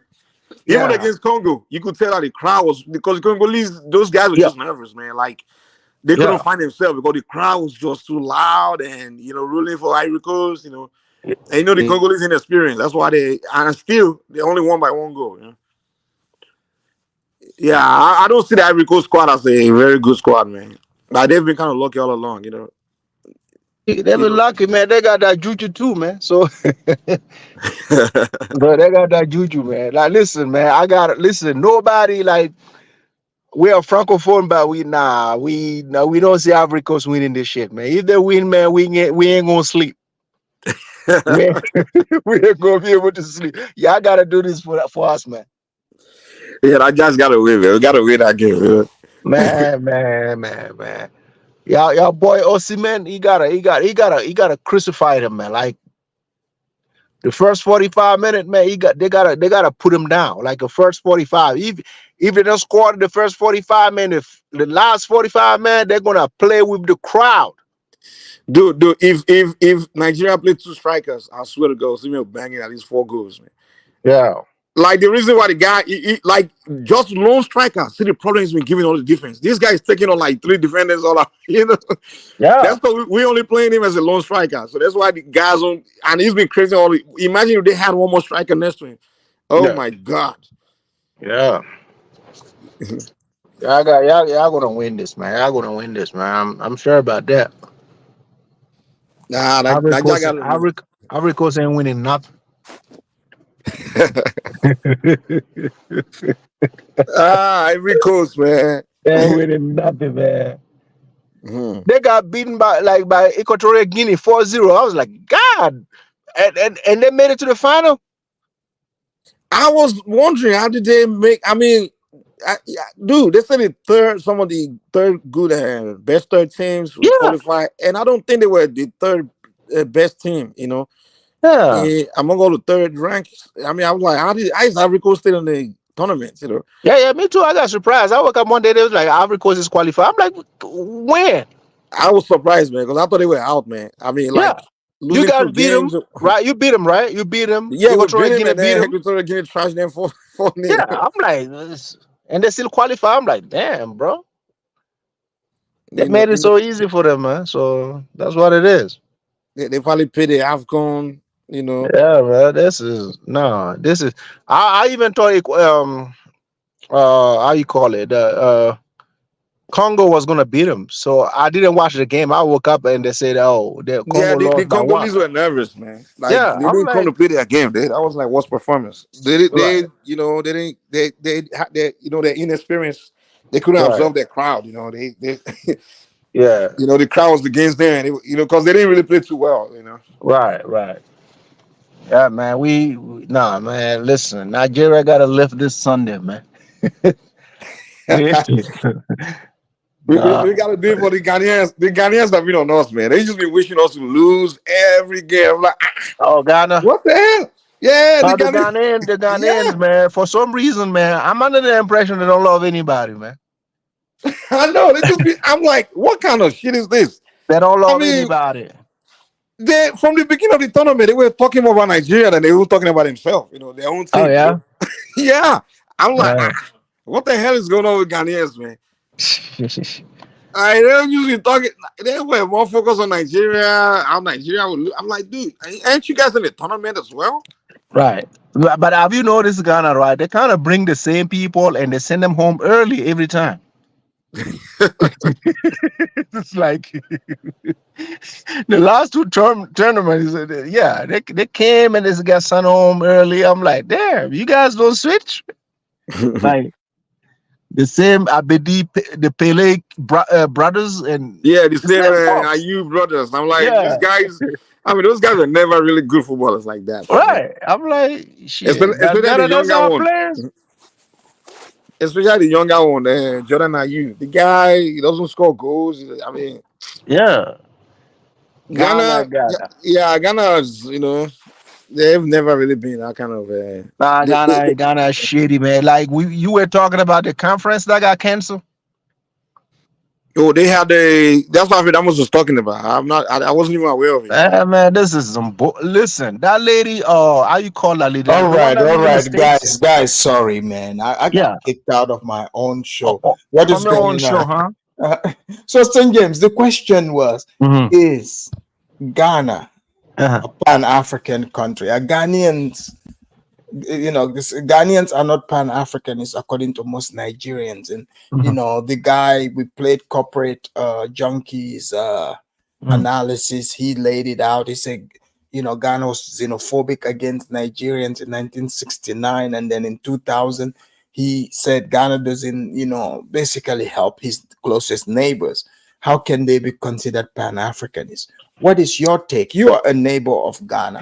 Is Ghana and Nigerians more Pan-Africanist than Ghana in terms of action? Listen, wherever you link with Nigerians in Africa, you will see actions. You can ask the francophone man. Whenever Nigerians go, man, you will notice Nigerians, and they kind of work with you. Ghanaians, man. Listen, we kept talking about this for like the last 2-3 years, and I told you my kingdom reach all the way to Ghana. So these are my people. I know them. Pan-Africanist? Hell no. So you are agreeing with corporate junkie that Man, Kwame Nkrumah is the only Ghanaian Pan-Africanist. after Kwame Nkrumah, man, they deaded that thing in Ghana, man. After But Kwame, Nana Akufo is promoting Pan-Africanism come on, man, come on. inviting. Where is he promoting it? Overseas? So are you saying it's just in speech? In speech for money. Going to the state and going to the Caribbeans and lying to people so they can come invest in Ghana. Yeah, that's good. This is a good move, though. I don't knock it. I don't knock it. If Ghana wants it, that's fine. But like you said, it start from home, right? If you can't get along with your neighbors, how are you gonna fly over your neighbor and bring new people in? I mean, it's like, does it make sense here, man? But what if somebody said the Nigerians are for the money too? End of story. So I like that, straightforward. Let's make money and keep moving. Well, Nigerians are not going to pretend. Right. We'll tell you, hey, we want to This make is what money. Nigerians That's are it. doing. Let's make money and keep moving. If it doesn't make money, it But doesn't make but but sense. but in a way, to be fair to Right. Ghana, if you look Yeah. at it, after Kwame Nkrumah, they did not push for the ideals of Kwame Nkrumah. Why are these present day, Pan-Africanists trying to force this on Ghana? Now there is a hand behind it out. A lot of people don't see, man. Like we talked about it before. Like Well, there's a hand unless behind maybe, it. do you think Pan-Africanism, because when you ask a lot of people, the meaning changes. You see? It doesn't Uh, mean uh, anything anymore. Like Pan Africanism, if it's pushed from the West to Africa, it means nothing. It means give up the money, give up the resources so we can benefit. This is how it is. you right. know so as Africans, that's not how we look at pan-africanism. So that's why I stopped doing participating show when they talk about pan-africanism, because when you get people from the West, you get lost in the sauce, because the way they No, look at it is way but did you different. hear about Yeah. the Pan-Africanist conference, that was going to take place in Ghana that got uh, uh, canceled? Yeah, I heard about it. Who they got What on there? is You what got the Malema. Because you see, if Malema was on, they No, have they don't. Peter Obi, the new Pan-African Nigerian politician. Malema was gonna go in on Nana, Akufo. Did he get to? yeah, Come on. but those will Malema have any leg to stand on, because he I don't, supported the LGBTQ, but and that's not an Afrodamus, African, value. Afrodamus, the way I look at it, right? I wasn't too offended by what Malema said. Malema was trying to protect his people. We got brothers and sisters who are Africans, right? We need protections. They are gays. It's not like we're pushing the agenda. But maybe what Malema was trying to say is that, let them breathe. It's not like okay, I'm helping them push their agenda, and no, he's saying that okay, let them breathe. So for that, if I understand it clear, then I agree with that. Let them breathe. You know, but the rest, like let's push an agenda, make everybody gay, and let everybody accept that we are no, no. Mm. For that, no. If that's what he's doing, no, he's But wrong for that. shouldn't Malema be actually, I was gonna say, addressing the xenophobia? He did talk about it. But he's the only one in almost the only one in South Africa who talk about it, right? Right. He's the one who trying to make a route between, South Africans and the rest of the Africans. I give him props for Saint that. James, don't you think then these people, why are they are, to me, they are the ones crossing the line with Ghana? Why are they trying to force Pan-Africanism on Nana Akufo and his administration? I agree, because that's what I was trying to touch on. I mean, I'm like, okay, do you have only one conference in West Africa? Like, if that one gets canceled, you got neighboring They could country. Why have don't done you it. go? Even the francophone country, Why couldn't they do it in Kenya? They could have done it in Burkina Faso this year. thank you. That's what I was saying. I mean, you don't think we are francophone. We don't have people who can understand. Who can understand you. All you got to do is cross over and just schedule a conference, and But people St. will come James, and listen. they say the Francophone are not Pan-Africanists. Let's say, Well, for that's up example, to them, man. That's up look to at them. what do you make of what is happening in Senegal? It's a bigger play in Senegal. You know what's happening in Senegal? I overheard. I'm not sure, but the French, right? The French won you remember the previous president, Abdoulaye Wade. Yeah. The French want his son to become president. Yes, I remember that. Yes, they want his son to become president, and Macky Sall blocked that because he said the son has two nationalities. So he was not. So they didn't put him on the list. So the French are kind of mad about it. I overheard that yesterday from somebody who knows a lot of politics in West Africa. He said no, the French wanted our son to be on the list. Yeah. Okay, so I'm like, okay, wow. Macky Sall is, if it wasn't because of that pressure, the guy was trying to run for a third term. Everybody knows it. The Senegalese put pressure on him. That's why he said, okay, you know what? He wouldn't run, but he wanted to run. But Senegal's constitution doesn't allow it. It doesn't allow it. And then Let me read this real quick. Guan man, thank you for the super chat. He said Ghana isn't pan-Africanist, but I think the xenophobia against Nigeria is overblown. We even have an Igbo chief of Ghana in Accra. There's an element of jealousy of Nigeria's business, though. Thank you for the super chat. So he's saying, it's not about, he said Ghana isn't pan-Africanist. So St. James is agreeing with you. So St. James, you're saying Ghana, they are not pan-Africanist. What do you base that off of? Look at the actions, man. So you gotta define pan-Africanism and see the actions. But if they pan-Africanism has lots of meanings over here. What's the first meaning, man? In the West, the togetherness, right? Yeah, in the West, right? So like for St. James, okay, so Ghana inviting the US to come there to, like the Sahel region, like Burkina and others are thinking, Ghana is snitching on them. But, what if they say they're just trying to protect? Afadamus. Remember I told you my kingdom stretches all the way to Ghana, right? Right. So we are the same people. So if we are almost the same people, us in Northern Ghana, almost the same people. My tribe in Northern Ghana, we're almost the same people. Same people.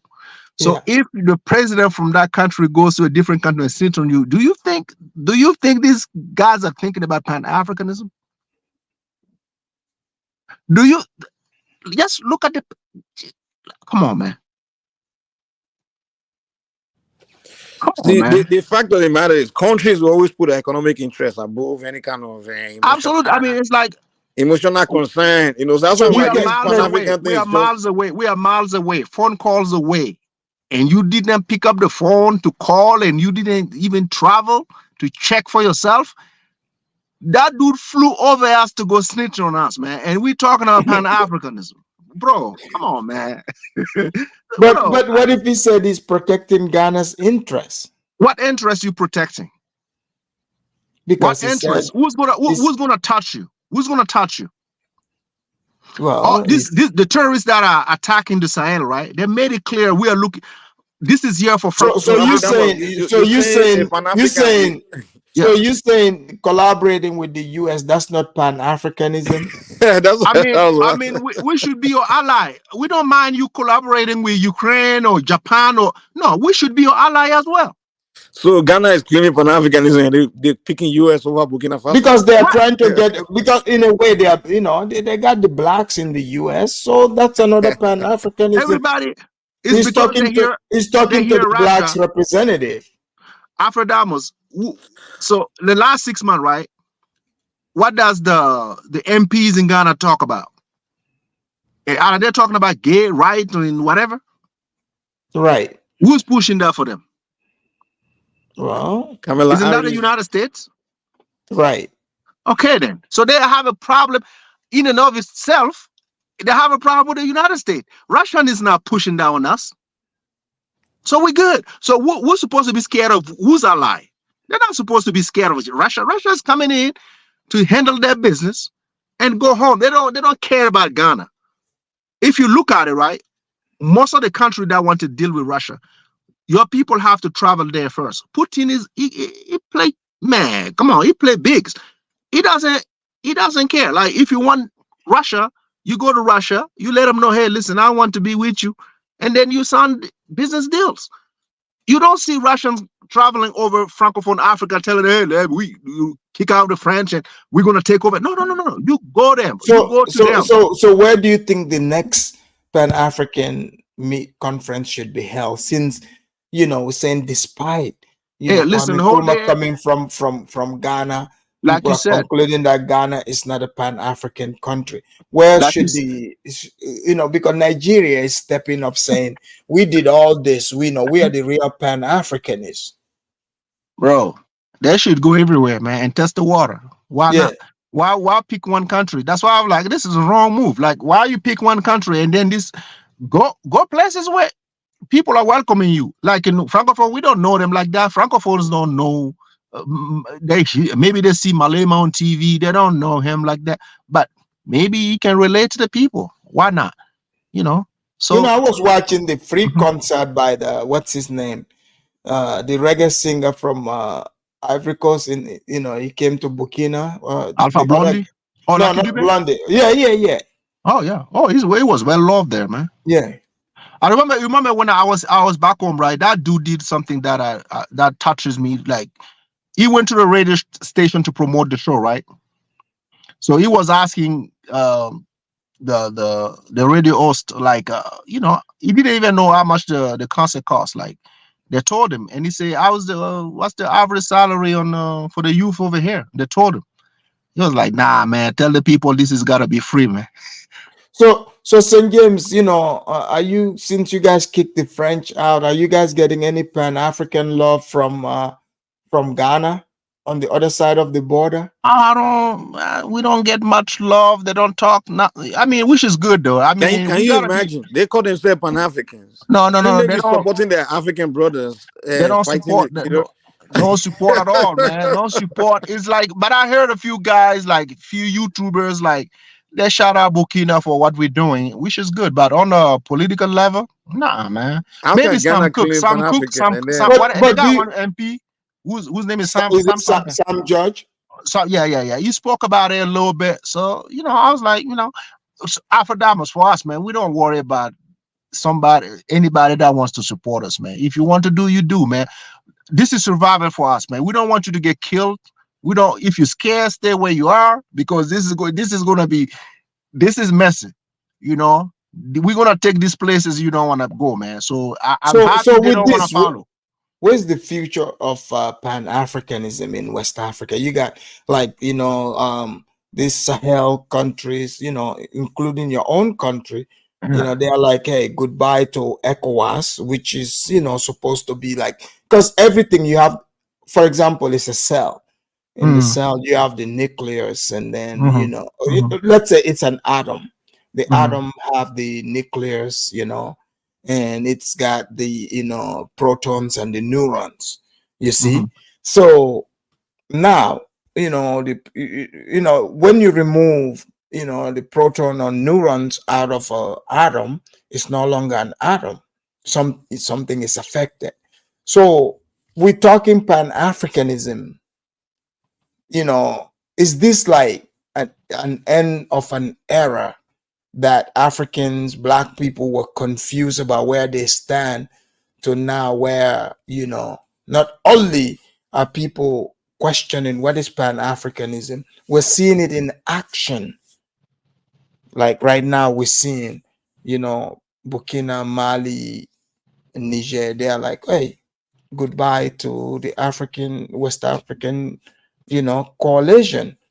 So what is the future of Pan-Africanism in that region? For us, as it relate to the Sahel, the future is great, because you got three presidents who are not afraid of the decision they will have to take to make sure the people advance. And They're these not afraid. presidents are Pan-Africanists, you Well, would I say. don't. I mean, I'm gonna place them above Pan Africanism, because you can't define them by just Pan Africanism. It's not like we're trying to do some kumbaya with the rest of the African world. I can tell. Right. So because we got a lot of scary president. So if you look at it, right, for those who don't know, I don't know if that was Sankara got killed in October, 3 months prior. The last speech he made at the African Union or whatever that existed at that time, he was even telling the president, "This is my last meeting with you guys. If you guys don't align with us together so we can cancel the debt, I'm not coming back." You can go back and look at it. So he was getting ready to pull out from that organization, Hmm. because he wasn't seeing a way So forward. are you guys gonna pull out of the AU? I mean, it's no longer the AU, but The African yeah, Union. Yeah. Maybe no, but I don't see it like no, not right now because they're not threatening us.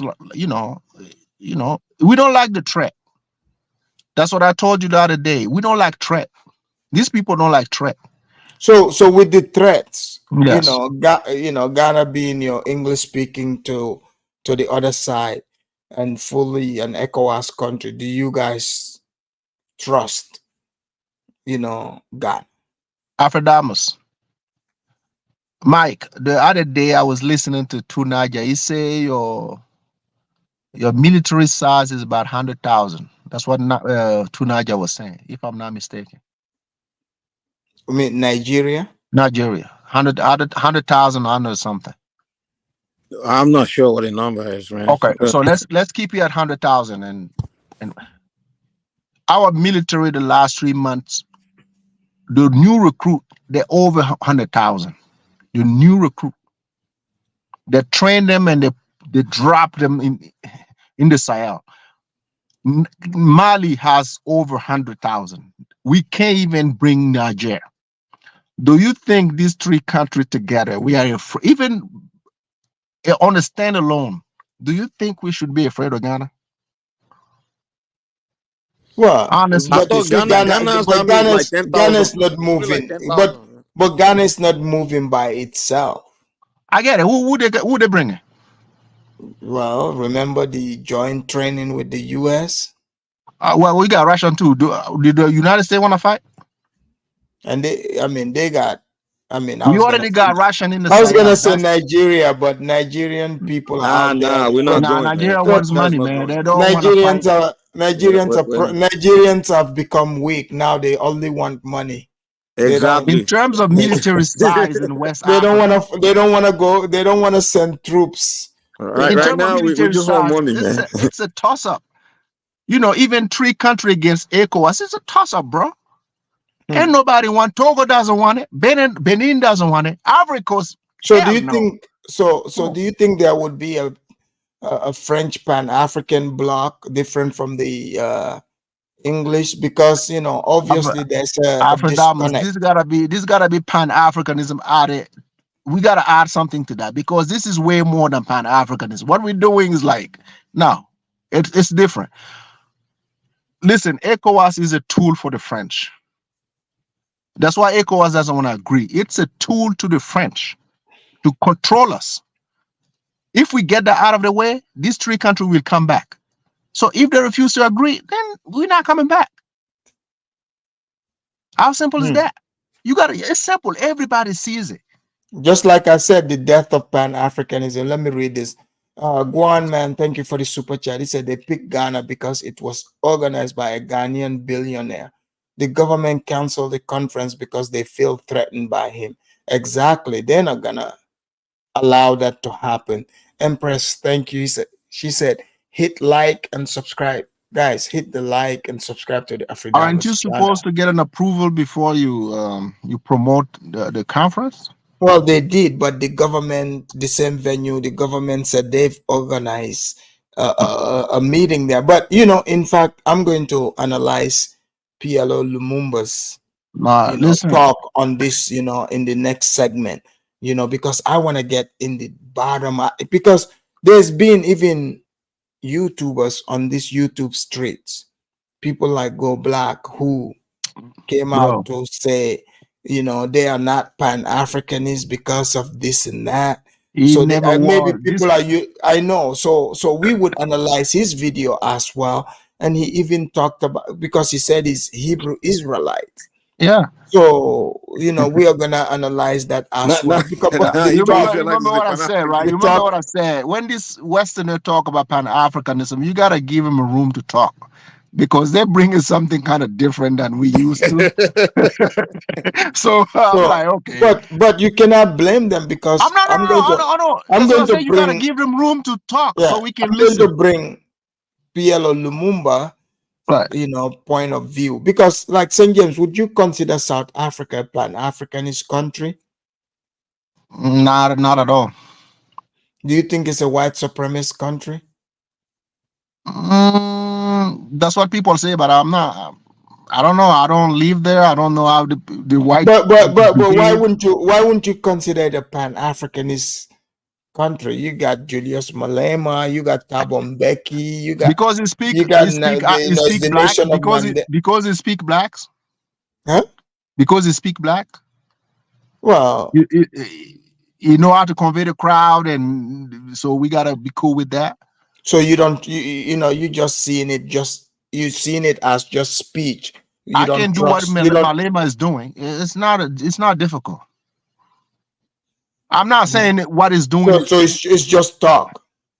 Yeah, it's talk. You know, PL Mulumba Kulumba. He just talk. PLO Their Lumumba. skill at talking.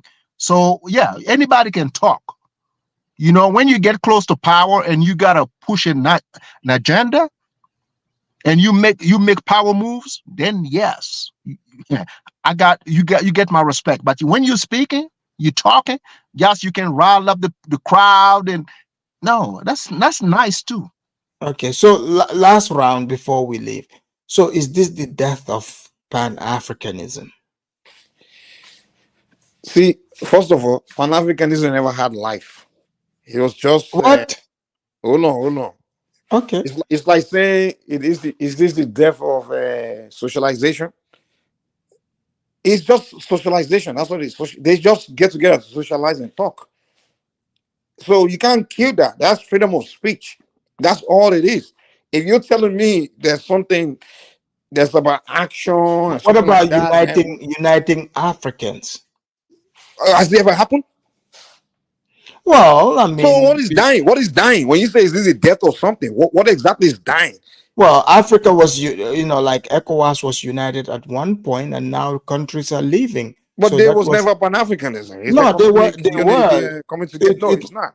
but the people that Did it they was ever call themselves formed, Pan-African? It wasn't about but it was Pan-Africanism. formed by Who? like Tafawa Balewa, who was a Pan-Africanist in his No. action. ECOWAS was never about Pan-Africanism. But It was not. it was before Okay, what's the meaning of ECOWAS? Economic community. economic It's an of economic Western, path. It's not Pan-African. African countries With your neighbors. in West Africa. It's just now that it looks like it got infiltrated, but it was So when you ask Pan-African, you're asking us. purely African, and it was a Pan-African organization. You know what it is? I think you people, we need to come up with agree on one definition of what Pan-Africanism is. Well, because you have the caveat. You have the caveat, right? Hold on. Do you know that all the Pan-African that come on your show, Kifaru and many others, they all define it differently. Well, because those let me people, give you the Western. on this your show alone. Hold on, this your show alone. I've seen about 5 Pan-Africanists define Pan-Africanism 5 different ways. Yes. Let me give you Kifaru's definition of Pan-Africanism. Just one guy. Yeah. Kifaru's definition of Pan-Africanism is the countries and the continent of Africa, including Morocco, Tunisia, and Arab, all of them, and except with exception of those ones in the diaspora. That's his own definition of Pan-Africanism. No, but Kwame Nkrumah accepted. Hold on. But Kwame Nkrumah, like Tunanja, I can give you 5 different definitions. Yes. So you have another. Hold on. Tunanja is with the melanated definition. No, yeah, Tunanja's own is people of black skin, right? All together, Kumbayain, right? That's Tunanja's own. And then you have another person that will say, no, it's just the people of the African continent with black skin all together. But Kwame Nkrumah, the father of African Pan-Africanism, his wife was Egyptian. He saw the Egyptian, and then you have some people that saw them as Pan-Africanists. So what do these people, Exactly. Some people will tell you a Pan-African cannot marry someone that's not black. And then another Pan-African will say, no, you can marry who you want. You can. But they are melanated. There's no definition. There is no definition. So that thing is just a social club. That's it. And come together and talk. So that kind of thing is not going to die. people will always get together and be talking. If that's what Pan-Africanism Mike, means, getting together and be talking is there forever. Forget it. I look But at if it. it's I look about at it some as kind of action, yeah, go ahead. I look at it as the buffer class. When it comes from the West, I look at it as a buffer class because everyone wants to speak, right? It's about traveling the world and just talking nice so people can pay to see you, you know. And when you, like I said, when you put Exactly. these That kind of people stuff in can the never room, die now. when you put these people in the room to shake the rooms, they will not do it. It's like Obama when he came to power, like he was trying to become, he was just talking. When he got to power, we all saw what he did. Obama That's what I gave us told It you. was hope. just a puppet, He man. gave us Yeah, hope. yeah. He gave us Hope. hope. No, we don't leave on hope. We The only don't. thing he gave Hope us is was good, hope. but Nothing else. right. That's what I said. Right. Aphrodite for me. Right. If somebody want to talk about Pan-Africanism, how about a revolution first? You remember when I came on the show, I say Jean-Jacques Dessalines of Haiti.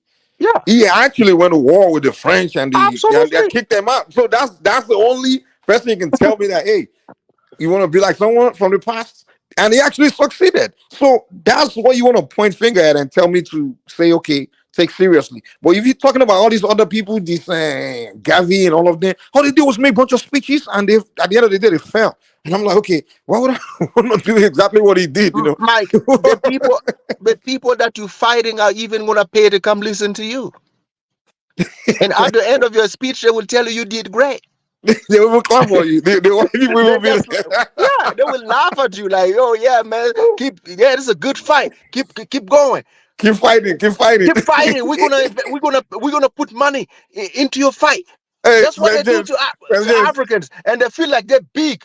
But They St. but James. travel the world. No, bro. You see when the so Black so Americans that's are what I'm doing their saying. If you look at it, right? Like Kwame Nkrumah, you know, he was about economic empowerment. He had the money to spend. Gavi, who was the Western, black leader of the Western blacks, he laid the foundation. He was also very economically free. He was about economic empowerment. But now we're looking at these today's some that say they are Gaviites, they are not even able to do half of what Gavi did because Gavi opened up businesses. He even had a shipping line. He had a shipping company and all that. But do you have to be a Pan African to do that? I mean, it's business. Well, You can start anyone can start a business. yes, but during those times, when there was separation, like black people were, like, I mean, even today, blacks have to empower blacks, right? Yeah. Because look at it, West Africa. Who is empowering West Africa? Right, you're right. Afadam, you asked me the question about the Sahel, right? Right. So you remember we had conversation, right? And we said if you cannot control and protect your resources, somebody else own you, right? Right. Okay, look at these three countries, what they're doing. What they're doing first. Yeah, controlling their, the ownership of their resource. You have to be able to monetize this. And to be frank, like for me, the reason why I challenge people that say they are Pan-Africans, Mike, you're right. They talk about kumbaya, but I believe in economic freedom first. Yeah, but you don't need to Pan Africanism to do that. But Mike, again, what is the meaning? Okay, like for example, you were saying Two Nigerians' own definition. What was his definition? His own is that everyone with a black skin, you come together and Not everybody, attack not the white everyone people with black without a black skin, skin. not everyone that with black skin is African, though. That his own definition. Like everyone with black skin, and then you want the black Americans to lead. So he's a colorist. Sunaja is the most confused Pan Africans, man. No. Yeah. Tunaja said that the black he said specifically said black American will be a great help for Africans because black American were racialized. So that component would help Africans because Africans were now racialized, so they don't know how race works. And I was I think blown away by that. I was like, I was like, but you see, but St. James, yeah, go ahead. in a way, in a fundamental ideological Yeah. sense, he is correct, because like Western blacks are more race conscious than Africans. So don't you think Africans are race conscious, but they don't display it? Or somebody has to click, no, or when somebody has to African, click that button for them to understand? Because if you look at the Sahel, it only take a good leaders for everybody gather around them. right? So I mean, Yeah, black but components in still, Africa. I understand where he's coming from. Like Right. like Western blacks, Mhm. you know, because they only can identify with the color, so they are more race conscious let me than be honest. Africans. So Your priority is did what that help you? determines Because how you because live. like an African person, right? Let me give you that, right, for the sake of the conversation. Did that help propel the agenda in the West? Some, not all. Now, in 2024, could you say this was this has helped, or they went backwards with that? Well, because yeah, in 2024, it's not looking in the up and up. Okay. So Yeah, why we but bringing it in the conversation? If you say this is uplifting, why do you bring that no, to no. What Africa? I'm If this is saying, some of the, you know, I'm not talking about the infiltrated parts, Mhm, mhm, but people like in the past, mhm, when people have identified one another, that's how they were able mhm, to identify one another. mhm, So Western blacks are more race conscious because mhm. that's what united black people. So are you telling me? Let, Are you telling me? I need Are to you jump in telling on me this. a white person can produce content about your own people to denigrate your own people, and you know it? And you Well, no no no you no. have to look Let me at finish. And the then root, the roots. you telling me these people are race conscious, Mhm. and they consume the content, and they know Right. this is degrading, and there is a white person behind it. Let's talk about the music. Let's talk about the Yeah, culture they but love. how many people know that though? Oh, that's what you said. They're race conscious, right? Because they put a black face to it. Again, you see how that plays out. Most American, So most any American in Let the me United jump in real States, quick. Let me say most something very Americans important. in the United States know this record label are controlled by whites, right? no, St. James, just Let because me say you this real know quick. doesn't, trust me, they see a black face attached to it. For example, you look at the alcohol, Chirac, all that. You know, like let's say Jay-Z or P. Diddy, they don't, it's not like they have a factory where they make this. It's just they slap their name to it to get like certain percentage. You see what I'm saying? There are black people who honestly believe, they think, you know, this is black owned, not knowing that this is not owned by these people. Not everyone, you know, do the what is it called, the deep research. But I, you know, like in the United States, you know, like many, they got confused by identifying with the race part. So knowing that you're black help you fight better. No, Okay, what component make you fight better? your mentality, how you think, you know, um, how you were, you know, your We consciousness. we To all be agree that honest, component. We all agree right that or component. wrong, your spirit is. Okay, we all agree that component. It's not about the flesh. You Right. see, But we all agree that component has helped Black American, like in the past, right? Like in the 60s, 70s, right? But so we agree to that. What about now? Why is not working? Because it has been bastardized with other stuff, sexuality and other stuff got thrown into it.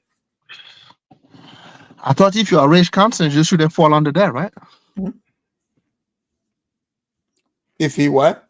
If, like we say, if you are race conscious, why your group is falling under that? Well, okay. For example, it's like a game, right? Right. Okay. Just because After your that, team let's is cut it short. losing, Let's cut it for short. example, for just because your team is losing, Uh-huh. doesn't mean you would no longer identify as a football player. Okay, let me be messy a little bit. For the sake of the show, let me be messy. Okay. I'm from Burkina Faso, right? Mm-hmm. I travel to the Gambia. I say I'm a music producer. Can I pick some Gambian girls and make them dance naked so we can put down in Gambian TV? Well, you probably could pay some, but it's not gonna go well. Is it gonna come on your TV? No. So you guys are race conscious. We're what?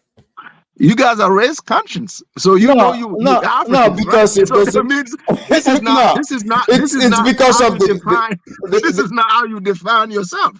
yeah, it's the culture, like for Right. That's not, yeah, instance, it's and part of the also race. no, they're not looking over there again. Mhm. The identity of the people is guided by a different set of rules. You Okay. see what I'm saying? Because So everybody, they get to pick, right? What's good for them, what's not good for them, right? Whether it doesn't matter if money is involved. If I bring money into the Gambia, even I'm rich, I pay people. This is not gonna go on your TV. There is no well, way I they will mean, let people see it. well, they might, but I'm just saying. No, they're not. I would not say you wouldn't be able to find people you would pay who would No, probably, you but wanna find. yeah, as You far wanna as like find. on TV, Afrodamus, You let me. can put on a yes, DVD. Afrodamus, You can can you hear put me? on a DVD. You no, can put on a DVD. if you do, it will be a problem. Can you guys hear me? That's what I'm telling you. Yeah, it Can you will all be hear a me? problem. Yes, You guys hear me? yes. Oh, I just want to make sure. Let me say something about this risk conscious thing that you're saying. I think you're measuring who's more risk conscious based on who's expressing risk consciousness the most. Now, I'll be frank with you. Nobody's more risk conscious than anybody else. It's just the expression is based on priority. I mean, whoever is expressing risk conscious the most is just based on priority in life.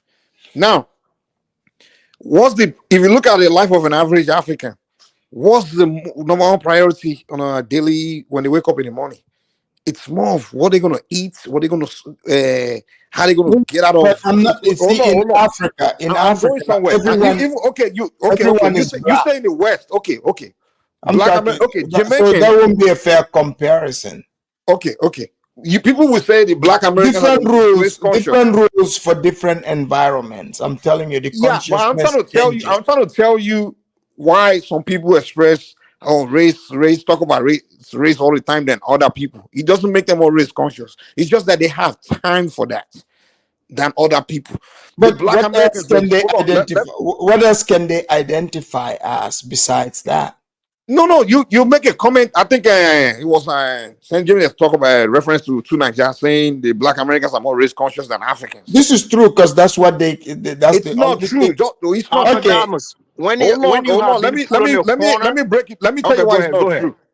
You basing it on because of their expression. Oh, they express it more. because the race is what they got. That's what they identify as. Like for instance, like in Gambia, as small as it is, But like what about people, this? you're not gonna, for example, you would in Nigeria, you would identify as a Yoruba than saying your skin color because you have the same skin color as Okay. everybody else. Okay. What about the Caribbeans? What about the Latin blacks? These Afro-Colombians? What about those ones? They identify by But their who's more race country. conscious between them and the Black Americans?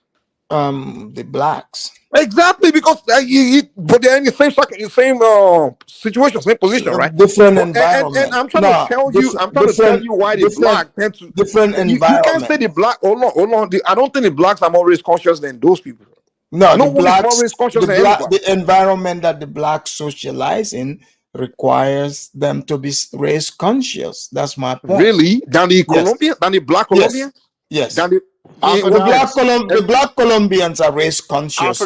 Alphadamus. But you said the Alphadamus. black Americans are more race No, conscious than them. the blacks in South America are generally Alphadamus. race conscious. But you as said they are well. less race Alphadamus. conscious than the black Americans. That's what you said, right? No, what I'm saying, maybe they identify as Colombians, right? You said they are less race conscious than the black. I mean, like I mean, I don't know, but some of them are No, probably because race you have conscious. to Tuna will tell you that. Most even Black Americans will tell you that. But the fact is, no one is more race conscious. It's just priority of what you are prioritizing is what determines what you will express the most. Black Americans No, tend to express race all the time than because other blacks. that's And why is that? Why is that? Hold on. Why is that? because that's their identity. That's That's what is everyone else. emphasis. Hold But on. Alpha Yeah. how long I'm did it trying to take? tell you the reason How why. long did it take us, right? As African, the three of us, we come from Africa, right? Uh, Without somebody teaching us, right? How long did it take you to figure this out? Like when you came here, like when you look at the social construct here, how long did it take you to figure it out? Not many years. When you look at, you like, yo, I know what that is. So, I've Black Americans, because then they got to live with the people that kind of oppress them. That's an advantage. That's a plus for them. Africans, But we didn't, we didn't go through it like that. But when we get close to it, we kind of make that decision quick. Africans, when they come to the state, when they look at it, even the guy that came yesterday, when you talk to him, he will pick it up quick. Well, When you say for race, me, right? it's For me, like, truly, right? Even Mhm. though, like, when okay, in the beginning, coming from growing up, Yeah. I was raised to be suspicious of white people. I'm not gonna lie. Yeah. So I've always been, but do you like that's always express it in public like the Black Americans do? no, Exactly, because you have but other things to worry about. And that's the main point I'm trying to make. Like, other blacks tend to have more important things to worry about than Black Americans. Because, first of all, the Black Americans, they don't have to worry about hunger or those kind of things that we worry about in third world countries. Like, because the basic things are already so taken you're care of for saying them. in Africa people are In, more worried in, survival.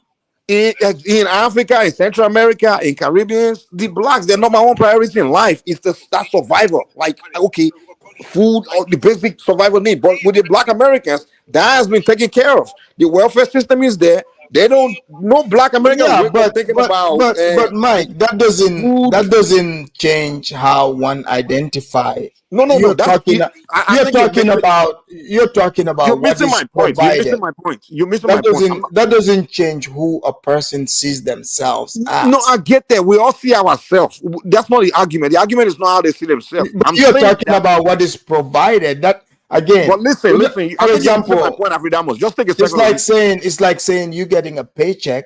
That paycheck is gonna change how you see it, like your No, that's identity not my argument. changes. No, that's Okay, not my argument. That's not my argument. You're missing my arguments. okay, go I'm ahead. not saying they are race conscious. I'm not saying. Sorry, I'm not saying they are not race conscious.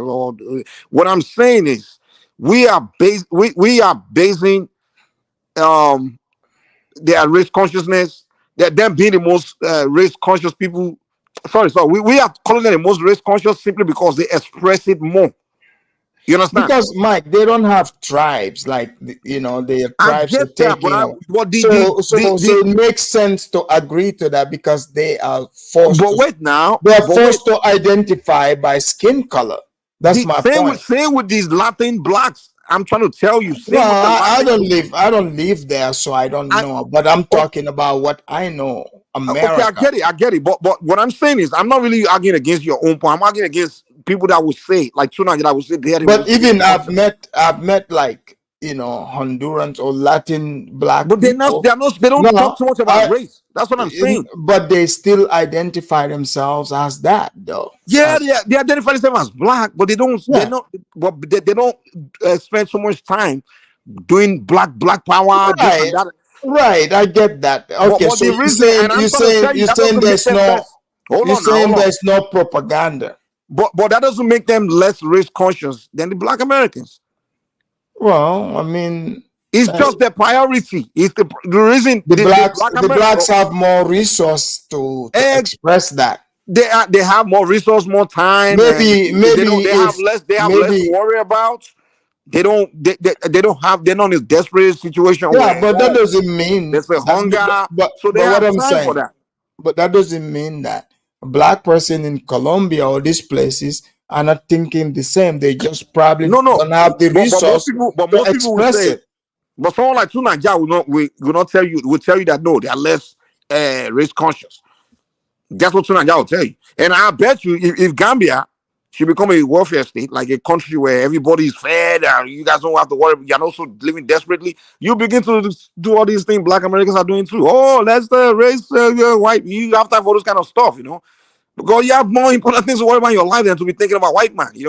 You average Black person in a third world country, even if you put the most racist white devil in the white man as wicked in his face, he doesn't have to. You move on. He have more things to worry about. Like, I gotta feed my family. I gotta, I need to, feed myself, because there's no one's gonna feed me. There's no government that's gonna give me some kind of welfare check or anything. You don't have time for that. It doesn't mean you're less race conscious.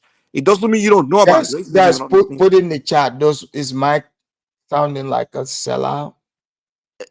Africanist, a poor person in Gambia or Nigeria. So, Mike, you're gonna sell your identity for a cup of rice? You're gonna sell your identity for a cup of rice? It's not about selling anything.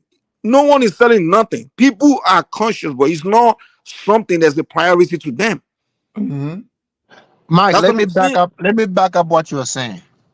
When I first got to the state, right? When I first got to the state, I used to talk to I used to work at a place. There was a lot of Black American in there. I used to at that time I needed overtime. So I always come in, whenever they call me, I come and do my overtime. I needed money. And that guy was like, yo, man, why you gotta be here every time, man? Why you gotta? I'm like, dude. I'm like, dude, man, I need money. James, let the U.S. government handle. Let me finish. You're gonna hear this. Okay. So you started schooling me on, stuff about race and all of that. I'm like, bro, I get all of that, but I'm here for money. Guess what? Dude did something, and he almost, they were trying to let him go. So he's lazy. Based on everything he told me, right? I thought this guy was gonna stand his ground. I was like, man, listen, they can do this to my man. My man is gonna stand his ground. Do you know that dude went to the back door and started begging, trying to be on his knee and beg for his job? When I saw that, I was like, bro, I can't believe this. We went outside. The dude was like, yo, man, St. James, man, I gotta go do what I gotta do, man. Shit, them folks, man. I'm like, no, son. You went in there and begged for your job, bro. And you were over here schooling me about. So that's what I told you in America, man. People talk for fun. Ain't no African go buy that shit. But that doesn't take away his race consciousness. Because they have time to be talking about that stuff. That's why. I never went on my knees for a job. I don't know how that feels. Africanist, I never went on my knees. If they want to let me go, I'll go. Like, so he needed to buy Similac for that baby. Right, that's what I'm saying. Like, listen, why do you want to school me? Hold on, Lozy, your device is not connecting. I think you gotta fix your camera. Lozy is trying to come in and debunk the xenophobia talk. Africanist, let the U.S. government put a hand to government assistance, welfare, and just put everybody in a position where, hey, yeah, but that's still but that's not proof that. I'm telling you, but what I'm saying, Mike, that's not gonna prove that still the blacks are not Black conscious. No. What I'm not saying they're not Black conscious. What I'm trying to tell you is that they're not more Black conscious than anybody else. They just have time to be talking about it more than everybody else. That's all it is. Us, like African, we identify by our tribes, not by race. It's not forget the identities. That's not the point. But we still unite over that, right? When we go outside, we don't. Like when we go outside to riot, right? We still go outside. All the tribe, we go outside to handle our business and come home. We don't have. That's what I'm saying. Like, well, the blacks also, they got like the Pookie tribe, they got the Pan-African tribe, they got the LGBT tribe. Like there's so many tribes, right? So what is it? Who's leading it? We wanna, like, when we come to the Gambia, right? When we come to the Gambia, let's say the Gambia. So you don't mind. So you see the problem between the groups, right? When we come to the Gambia, you Africanist, you can be under somebody. You can accept that somebody is your leader, And if that guy doesn't do right, you guys are gonna let him go. But in America, right? Most of the blacks, everybody's a leader in their own right. That's the problem. Yeah, but when people are out, they unite. When people are what? Out, to fight, Not in America. People don't fight. Like that's why we got the buffer class in America, so they right. can sell you out. You know, that's Africa. Well, That again, hold on. Let's bring in White Pearly Indian. White Pearl, are you there? Yeah, hello? White Pearl, Yeah. what do you want to add to this conversation? Yeah, it's an interesting And conversation. where you calling from? Let me ask first. Texas. Texas. Are you black? Yeah, I'm Somali. Somali. Okay, so you are African. Yeah. All right. Black Pearl, is Ghana a Pan-African country because of Kwame Nkrumah, or Nigeria? As far as your experience, are Nigerians more Pan-Africanist than Ghanaians and To, South to be Africans? honest, I don't have too much info, but from what I do know, I do think Ghanaians are more Pan-Africanist than Nigerians. Really? Okay, go Yeah. for it. I'm listening. Explain. Say that again? I said no. I'm listening. What is explain? Yeah, so like just basically how would I say this? Uh how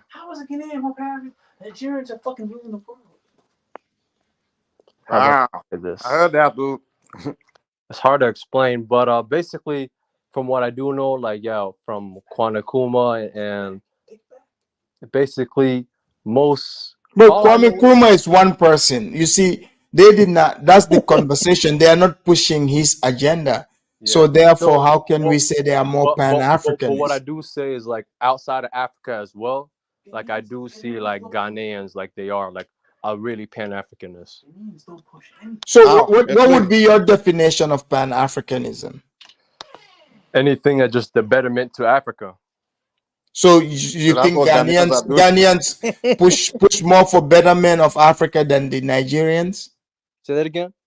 So from your observation, you see Ghanaians pushing for more betterment of Africa than Nigerians? Yes, yes. I know Okay. Nigerians. They probably do a lot more back home, but I'm just like, if you're just talking like outside just the world in general, yeah, Yeah. I do see Ghanaians. You know. Okay. Where do you Mike, see what do the, you say to that, Mike? I don't think what he's saying really. How do you, first of all, how do you measure that, in the West? Like, we see them where? In where? Is this some kind of You Ghanaian know, station in the their West? culture. You know, I The just look on culture? social media, all types of things. You know. You said the Ghanaian culture? Can you even name one Ghanaian person? Name one Ghanaian person. I mean, it's not really making valid point argument here. I think that's just opinion. That's it. Yeah. Well, guys, let's do our closing statements. It's like late here. I was waiting for St. James to come. Good thing he came in. What do you guys want to do in the closing statement? Whoever can go first. Let me go first, man. Let Mike finish.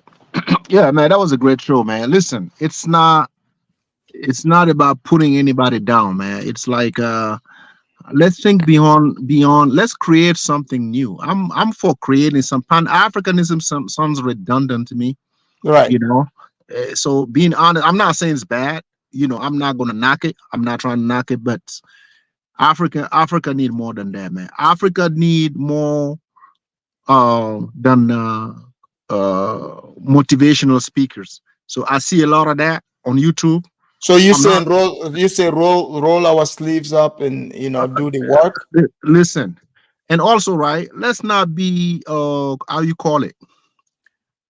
Like I agree that everybody's a leader in his own right, but if you see a movement, why you staying on the side?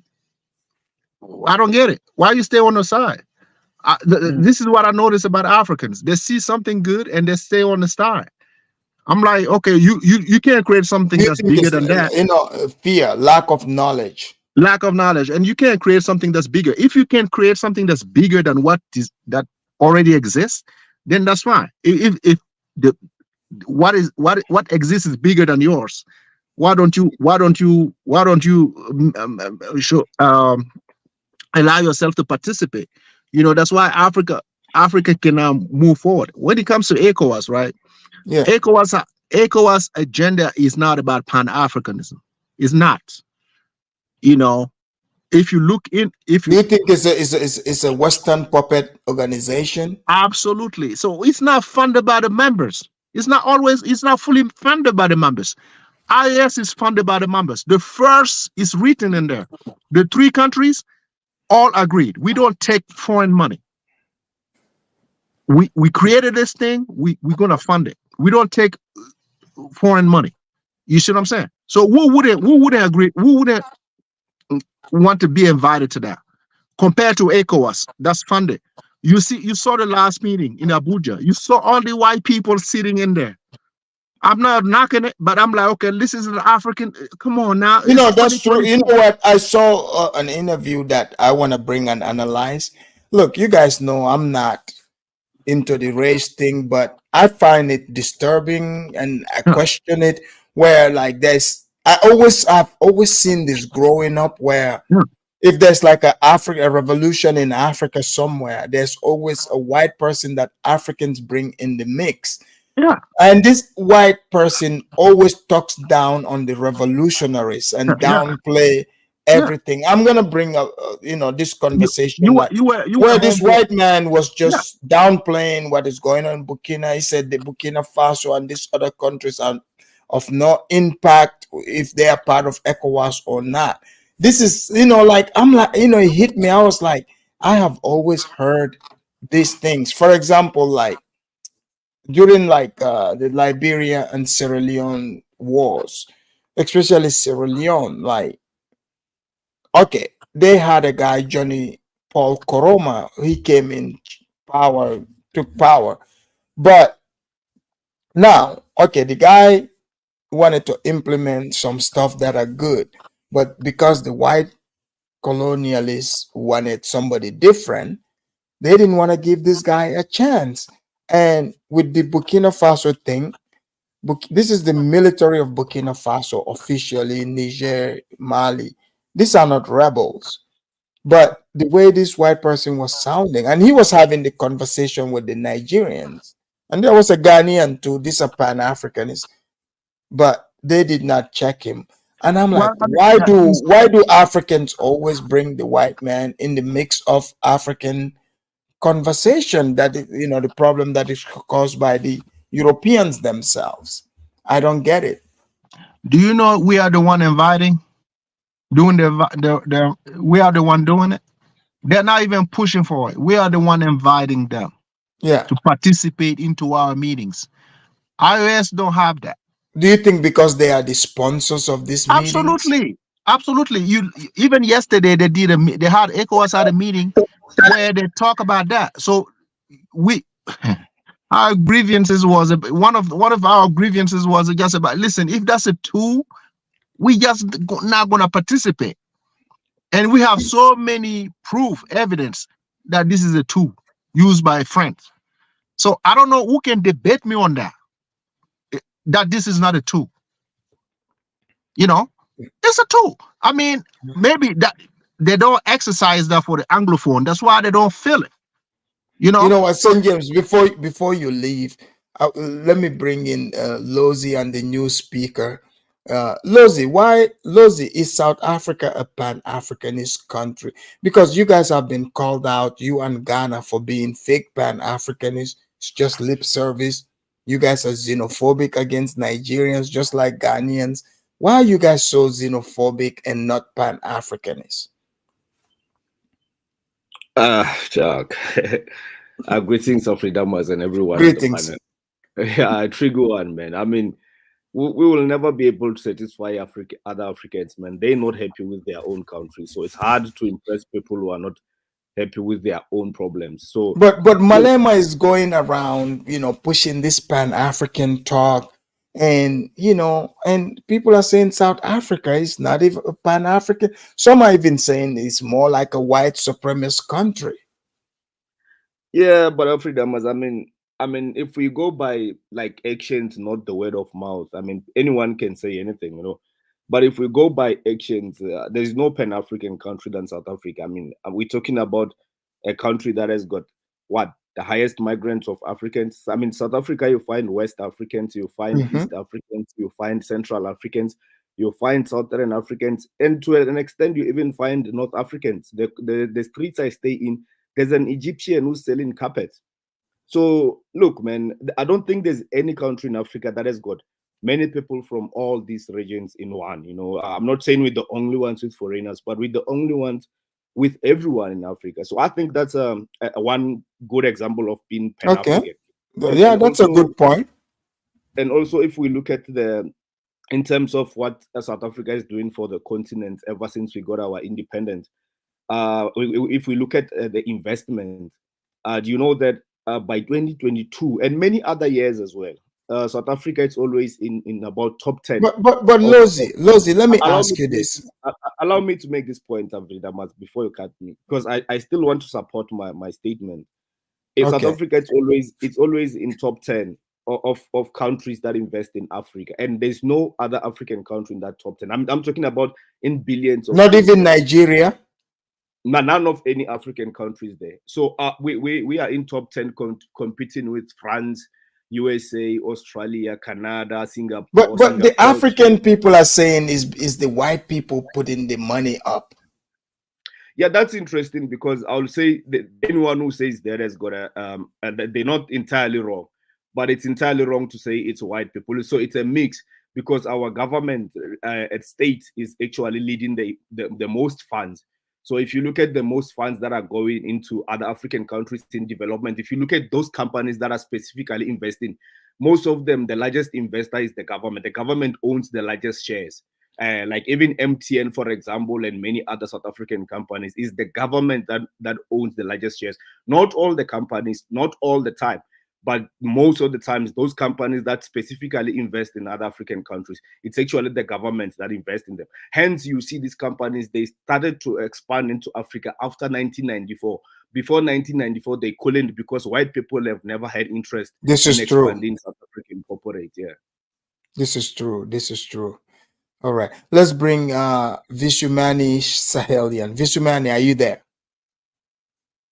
Hello. Visumani, welcome. Where are you calling from? I'm calling from London, but from Cote d'Ivoire. Cote d'Ivoire. Oh, yeah. Man. Now, hey, are you going to beat the Nigerians? Well, you know, it's funny because I actually called because I was listening to St. James. Oh, go ahead. I'm listening. He seems to have some kind of problem with Ivory Coast. And I think I know what it is. But you see, this is the funny thing. He said something about how Ivory Coast doesn't want it with Burkina Faso militarily or something. I didn't understand that comment. So I'm asking St. James if you could clarify that. Oh, are you from Ivory Coast? Yeah. What part of Ivory Coast you from? It's not relevant. It's not relevant. So you calling because I made a military statement about Ivory Coast? I'm calling because of many things that you said, actually. Okay, so this is the first one you want to go with? First? We can talk about anything. It doesn't matter. Okay, but yeah. Do you think militarily you guys can impress Burkina? It's not impress, but no, I'm just telling. Okay, so I'm asking you.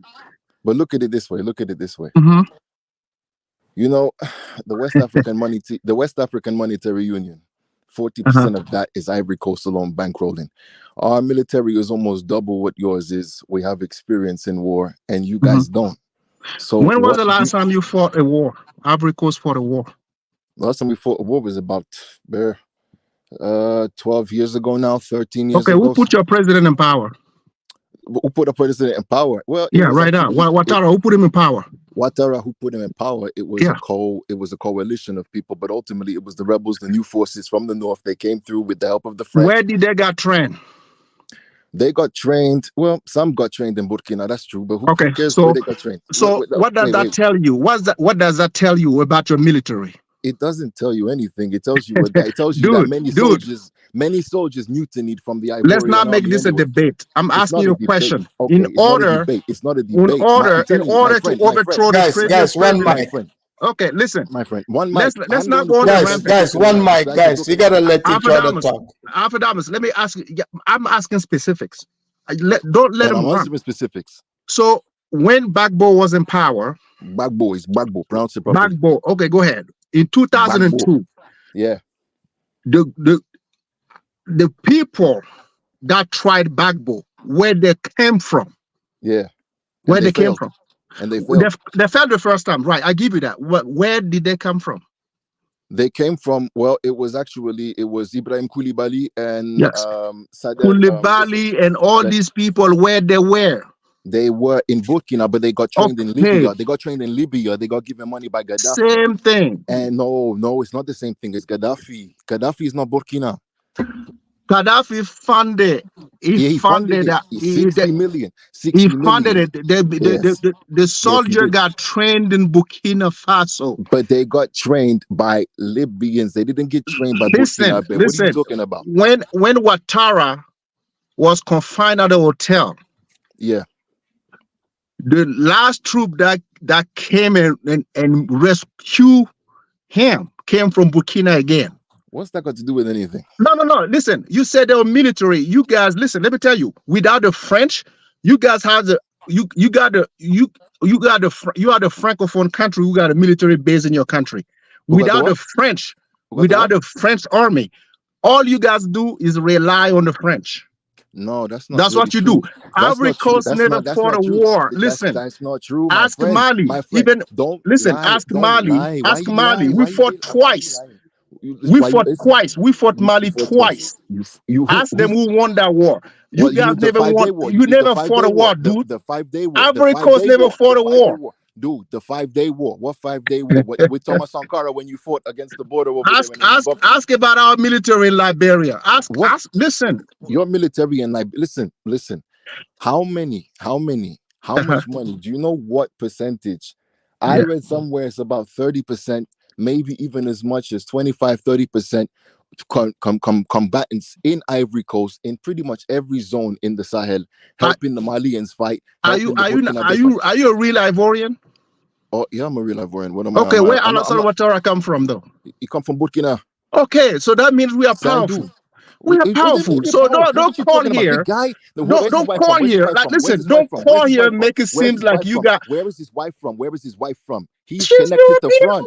That's what I'm asking you. He's connected to France. He's connected to France. What are you talking about? So that's fine then. So okay, so an Ivorian cannot become president in your country? He's not Burkina. He's from Burkina Faso. Yeah, he's from Burkina Faso. So what? Okay, you agree to that, right? Okay, but that means nothing about your military. That means a lot. No, it's the political machination of France. That's not got nothing to do with military. We're talking military, yours versus ours. Listen, at the end of the day, name me one battle you've won. You haven't won anything. You guys, you fight there. You got bullied by Blaise Compaoré for how many years? 27 years it took you. You couldn't get rid of that guy? How long Ofoboyin stayed in power? He was a benevolent dictator, and when he died, people cried. So he stayed longer than Blaise Compaoré, right? Yeah, so you call it here to make a comparison. But wait, but I think Ivorians they loved him. They loved Ofe-Boigny because I remember as a kid when they used to show him on television, like, because he would even come to Senegal a lot. I'm a Gambian. Ofe-Boigny, you know, in his like golden palace, you know, like he was, you know, people loved him. Everybody love a French puppet. It's nice, you know. When they bring the butter cookies, it's good. Blaise Compaoré was Mitterrand. He was François Mitterrand's puppet too. So my man, I thought you were going to bring hard facts, but you don't bring anything. Okay. So Burkina, listen, we have a president who's from Burkina. Listen, we got a guy. We got a guy who's Burkina Faso, who's your president, and you still trying to call him this my country. No, who's this your country when you've been cussing my country all night? What you talking about? I'm not cussing your country. I'm just saying militarily, you guys not. Come on, man. We would walk over you. We would walk Since when? We would walk over you. Since when? Well, first of all, we have when? We have the money, we got the formation, we have the military, we have how many? What do you have? How many Burkina Faso live in Ivory Coast? How many? Well, about 3 million. More than 5 million. Okay, 3 to 5 million. So what? What's that gonna do? How many Ivorians live in Ivory Coast? What you talking about? Man, we got millions of. Listen, these people are making money. They're making money in Ivory Coast, man. Are they making money in Ivory Coast? Yeah, you're making money and you complain. Okay, we own things in Ivory Coast. You're making money. Huh? Who's driving the economy in Ivory Coast? Who's driving the economy? Well, the western fields of Ivory Coast. No, I'm asking you a legitimate question. Who's driving the economy in Ivory Coast? I'm giving you a legitimate answer. The people driving the economy, the people driving the economy in Ivory Coast, it's the cocoa fields from the west. Whoever picks that cocoa is going to make money for the country. Who's picking it?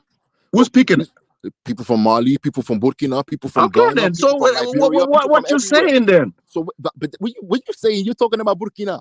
What's Burkina got to do with it? So Visumani, let me ask you, Visumani, you being Ivorian, what do you think about Pan-Africanism and like Burkina Faso, Mali and Niger leaving, the ECOWAS organization?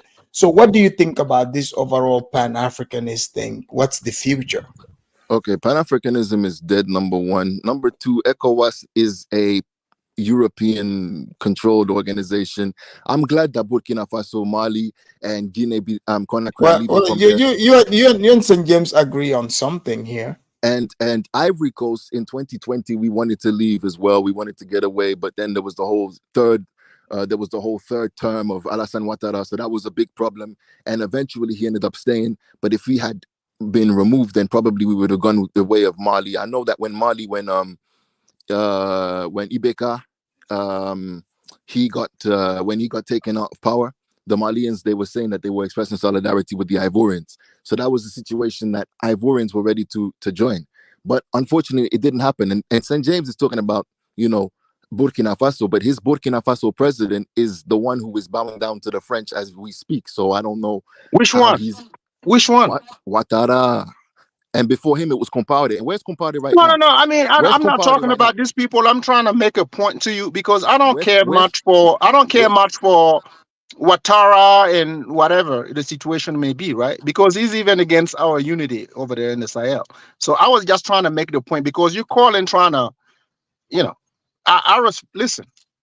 I understand you got frustrated over what I just said, right? But I just want you to understand these are facts. So it's up to you if you want to agree with the facts or you just want to argue with me because you are mad as an Ivorian. But I'm keeping facts too. Let me tell you something. Growing up in Burkina Faso, right? I never thought Ivorian got an army. I never thought. I never thought. If you say you got one, that's fine. In 2002, it got proven. Why our former president leaving Ivory Coast? Because of the service he rendered to your current president. Because of the rebellion he trained to come take over, to come help him take power. The entire world knows about it. You got the history twisted, my friend. So no. Let me listen. Okay, you talking and I'll talk. You say your thing. Go ahead. So if the part of what I'm saying, if it's not factual, point it out. Point it out. From the training to taking over. About the training. You keep talking about the training. Let me tell you something. You have boxing trainers who don't know how to box, bro. What are you talking about? Okay, then, but we are able to accomplish the job, right? The job was accomplished, right? You talk about 2002. 2002, you got nothing. The country split in two, my friend. It's split in two. So in order to split the country in two, that means you're powerful, right? If we took the north, if we took the north and controlled it until we got an election, that means you are powerful. No. How were they able to split the country? Okay, if they were weak, how they were able to split the country? Okay, that wasn't Burkina. That was Usman Sharif. That was Ibrahim Koulibaly. All trained in Burkina. Sharif Usman trained in Burkina. Ouattara trained in Burkina. Okay, they were trained in Burkina and they. Man. Let me tell you what Soro, happened. all these people were in Burkina, bro. We saw these people. Dude, they were from the north and they only managed to take the north. Well, how is that a victory to take what you already have, bro? They tried to take the south. They don't have the north. They don't have that. They have the north, but who was controlling the north? From the north. They're controlling from the north. They're from the north. You got that right. But they were not controlling it. They were in the army and they mutinied. They're from the north. They got with their people and then they took the north because they couldn't take the south. Even Kader even says we couldn't take the south. Babo was too strong for us. He said on pouvait pas prendre ça. No, sir. That's what Bagbo did, right? After Damas, let me tell you what Bagbo did. When our people came in Ivory Coast, right? He couldn't control the country. The only place he could control was the president palace. That's it. Dude, but St. James, St. James, are you worried about what Sahelian is saying here? That he's mentioning economic power. He's showing flexing money, showing that they got the money, they got the military equipment. And war is driven by money. Afradamus, he touched on a few points that I agree with him. Right? Yeah. Ivory Coast is not a poor country. I give you that. But that doesn't mean on the standalone they can do perfectly fine without us. Okay, but first this is something that has to be proven, because we can do better without you. The port of Abidjan, we can do better without who's coming there? We can do all your neighbors got port. St. James, for example, like a Ferbuanye, right? Yeah. Mm-hmm. People call him a French puppet, but I have this book, I read about him. Yeah. I would say he's truly a Pan-Africanist, because let me come. He protected Ivory Coast's economy, because he was a cocoa farmer, right? So the French were trying to use Ivory Coast's economy to sponsor and build their presence in these other French colonies, and he fought against that. Well, Afradamus, he did a few things that were good. Right, he was fighting for the progress of Ivory Coast. He was a good businessman. But you don't talk about him undermining other countries. You don't talk about that. My man over here doesn't want to talk about it. Let's talk about undermining other countries. I can talk about it. Let's do it, because Félix Houphouët-Boigny is behind the assassination of Sankara. I said, okay, do you understand why I'm talking about Ivory Coast? I get that, but then why are you trying to confront me, knowing the facts? But then so why you know the facts and you want to confront me about stuff? Okay. First of all, I confronted you because of stuff that you said specifically. It's not just a bunch of general stuff. You can have truth. I will stick to my point. Militarily, I don't see a match between Ivory Coast and Burkina. I don't see it. I don't see one either. I think we would. Okay, then. So then we agree to disagree. Then I think we would destroy you, and I don't think that. No, you can't destroy nobody. So listen, we can destroy you. Even Alassane Ouattara, right? He talk about Mali, right? He talk about Mali. He talk about.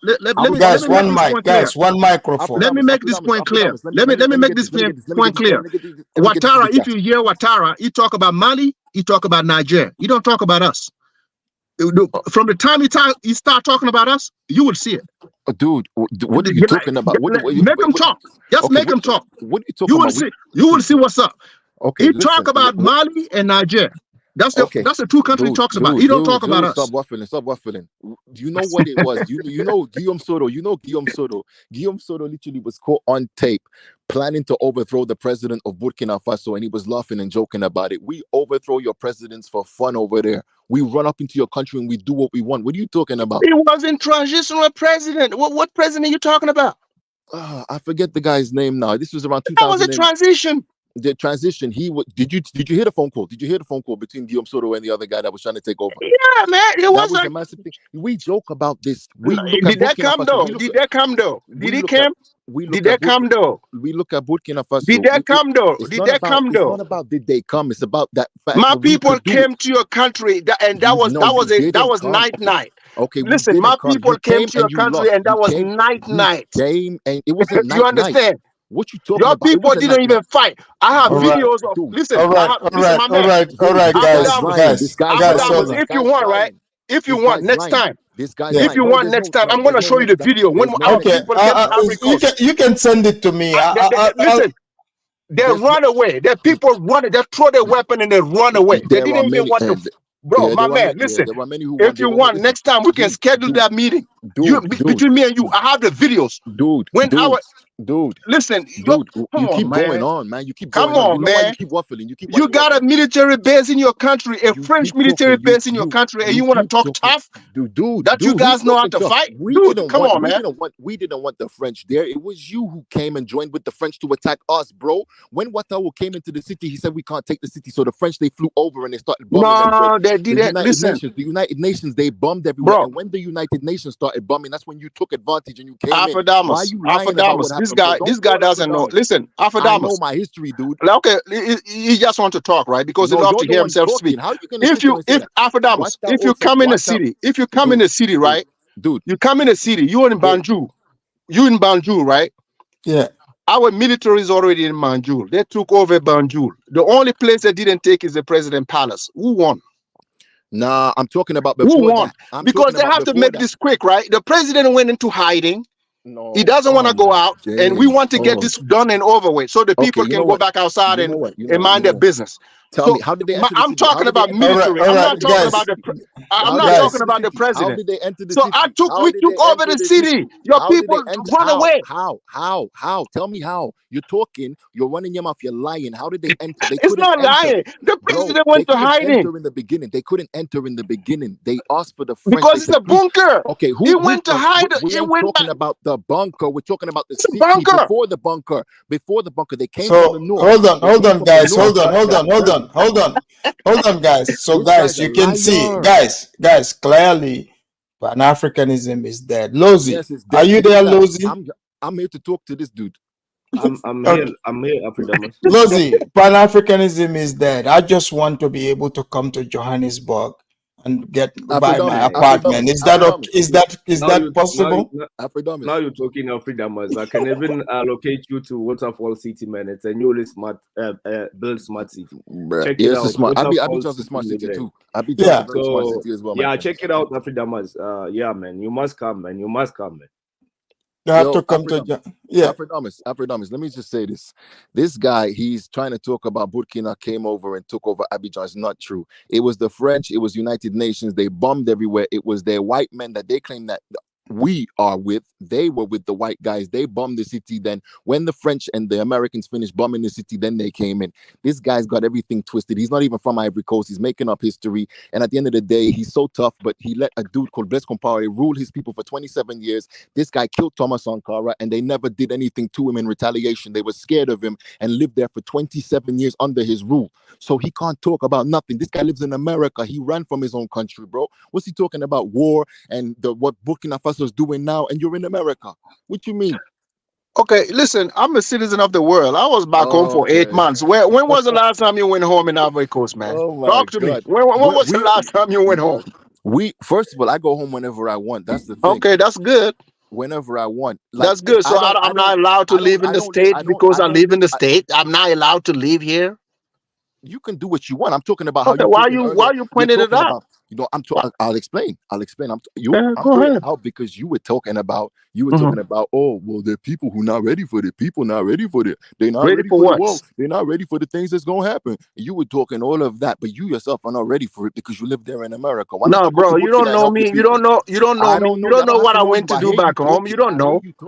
I told you I was there for 8 months, so you thought I was there like you went to go and do Rambo. You went to play like Rambo. You went to I was Rambo. I was Superman. I was what? How about that? I was Superman. Hey, okay. Mon frère ivoirien, faut pas aller loin, mais faut aller doucement.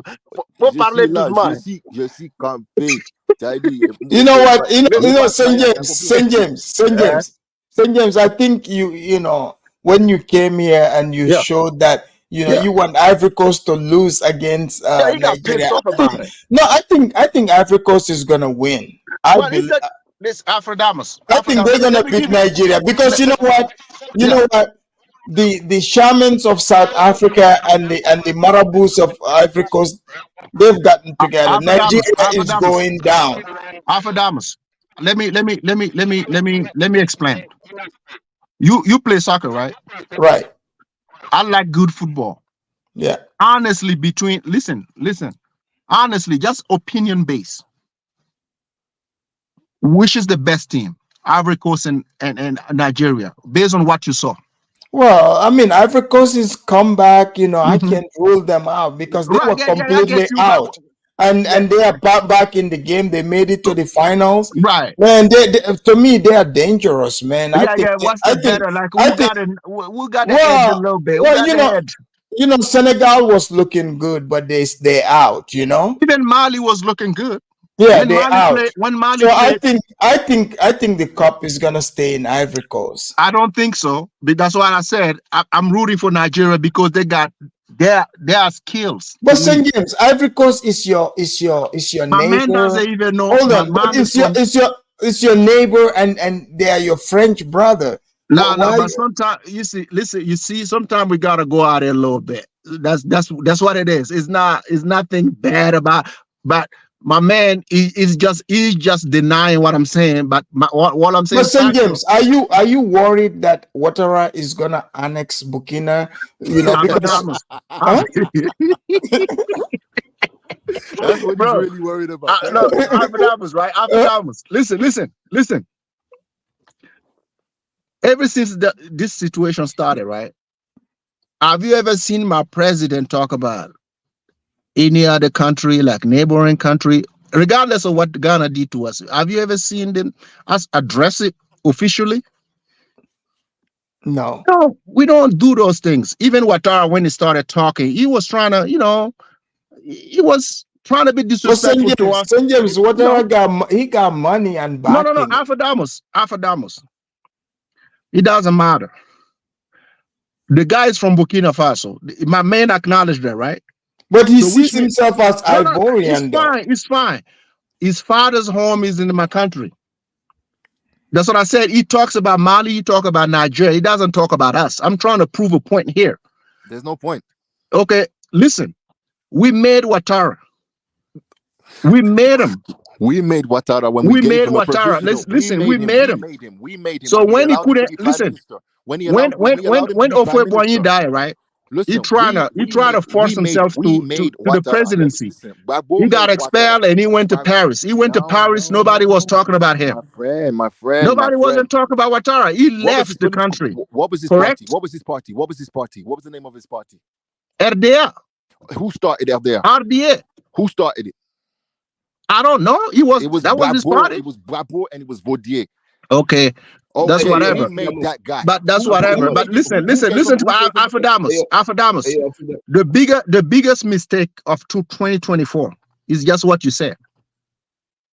When you talk about our alliance, right, it's 3 countries. That's why I was trying to talk to you about our military size, about the kind of money we work with. So on a standalone, I will state it again. On the standalone, we're not afraid of Ivory Coast. But if you want that smoke, we can bring IOS to him. So that can be quick. All right, guys, let's bring in DG. Let's bring in DG. It will be a walkthrough for us. We'll walk through that place. We'll walk through it. Yes. We'll set the sheep out to pasture, my friend. Yeah, this back and forth, man, it's not helping. When I called in, man, I wanted to address one thing, and I feel like you never go for it. Go for it before we close. Yeah, so I wanted to understand what's going on in West Africa. You got the Francophone countries and you got the Anglo. And I think we should change this name. We should stop with these names. But I'm going to go with what it currently is, right? The Nana Akufo, why did he go to the White House and try to kind of like dance for the Biden's administration and sell out? And like because he doesn't trust Burkina Faso. Let's just be honest. But you see, Alfredamus, that's a big issue. When you talk with an average West African, what is the mindset between the division between the West and the global South? That's a good question. Why do they trust the West so much so far? I feel like there's too much trust with the West in West Africa. Is it because of geography? You guys are you're looking at the trade partners in the future. Why do you still trust these people? Like even that's a good question. I mean, I'm impressed with Mali, Burkina Faso, and Niger, right? But the future, it's uncertain. We don't really know what's going to happen. But it seems like they kind of like collaborated with other powerhouses like in Russia and China and all that. Whatever they're trying to achieve, I think it's a step into the right direction. At least they're trying to leave their masters, right? They're trying to walk away from there. But what's happening with Anglophone countries? Like, why did ECOWAS want to make a move against Niger? I really want to understand what's happening in the mindset of because ECOWAS is a French organization. They infiltrated it. So they don't see what is going on currently in the world. Like the world is being reshaped. They know, but they are compromised. What kind of compromise is there? Like how? They took money. They are bought. They work for the white man, just like you, Losi, in South Africa. You do. DG, what you said? Losi is bought too. DG. Well, let us talk about football, okay? Football. I just joined for the football here. Shout out to Ivory Coast. Shout out. Yeah. Listen, we don't I know wish. how to free Afro-Damas. We don't know how to free the slaves, right? Right. This is something we're gonna have to learn how to do, because us in the Sahel, we've been saying Ivory Coast and Senegal are the problems. Now you're seeing it, right? No, that's Ivory Coast not. and Senegal. Listen, No, my friend, you're a if liar. Ouattara You're a next liar, year, right? my friend. You guys are up for election next year again, right? Who do you think Alassane is gonna put in there? You're breaking up. I can't hear you. So you guys are up for election next year, right? We have next year we have election. Yeah. So who do you think is going to replace Alassane Ouattara?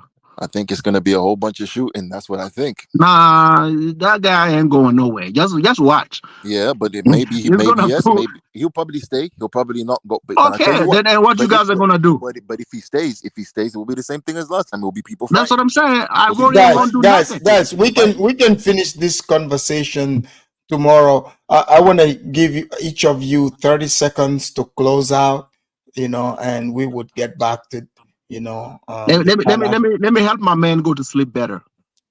I'm not used to saying this, right? But we got 5 million of Burkinabes that live in Ivory Coast, so it's a host country for us, right?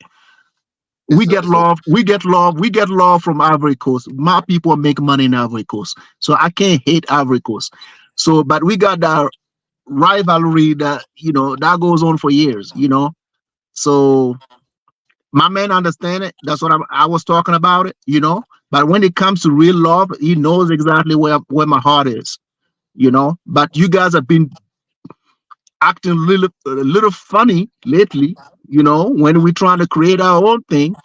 We never said Ivory Coast cannot join. We just say we don't want the puppet. So if you guys want to stay with the puppet, you stay with the puppet. If you guys want real something new for the Africans, then you can join. We don't want no European in our unity. We don't want that. You guys want that. Why? No, the majority of the people, all you do is go to Paris. No, we don't go to Paris. Guys, don't forget, this is the closing. Oh yeah, the closing statement. Yeah, 30 seconds. Yeah, that's my man. Why you guys love Paris too much? I'll let him answer. Thank you, St. James. Thank you very much. Thank you. All right, Visu, you go ahead. Closing. Yeah, it's not a question about loving Paris. Real talk. Everybody knows Ivorians, we don't even really travel like that. We love our country. Yeah. But what I will say is if we do travel, it's usually for studies and things like that. As far as Ouattara, most people didn't even turn out to vote for him, and then they were doing a whole voting they were doing a whole strike where they didn't even come out to vote for him. So that was the whole thing. So it's like the country is divided. It's never one way. A country is full of different people with different ideas. Like you have different political parties. Like just because you have one, like listen, Blaise Compaoré was in power for 27 years, but the people in Burkina Faso, like I was saying, they had to suffer him for 27 years. They didn't like him, but they sat there and they took him. So it's like you should have overthrown him and then beat your chest and be a big man. Don't sit there for 27 years and let him slap you about and then say, I'm a big man. That doesn't work that way, right? When we didn't like our presidents in Ivory Coast, we overthrew them. We overthrew Gay. Gay ended up getting killed. And then after that, we overthrew, or before that, we overthrew Henri Konan Bidje, rest in peace to him. And we overthrew also Gbagbo when he was there for too long. So it's like Ivory Coast, we have a habit of overthrowing our leaders. We don't, if they don't do what we want them to do, we don't accept that. We will never sit there for 27 years and accept a leader that we don't like. That's not in our spirit. That's not in our blood. And as far as Burkina Faso, whatever, they never invaded Ivory Coast. It was the French who bombed everywhere. And then it was Northerners who invaded the South, who were already in the North. And in the first instance, when they tried to invade, they couldn't invade the South. So they stayed in the North because that's where they came from. And if you had people from Burkina Faso, they literally just, they were there like along for the ride. That's it. He's making it sound like it was a bunch of people who chose to come in from Burkina. They came into the city and they took our president out. That's not what happened. They needed the white man to use his big planes and bomb everybody. And then the Northerners came in with soldiers from Mali, Guinea, and Burkina, and then they took down the president, and that happened after weeks of fighting, and there was thousands of dead bodies in the street before that happened. So that's the truth, right? Thank you very much. Thank you, Vision. Thank you. All right. All right. Peace. All right. Let's bring in Lozi. Lozi, closing statement. Yeah, man. Look, before I go on, let me just say something DG was saying. I don't believe that the leadership of South Africa is captured.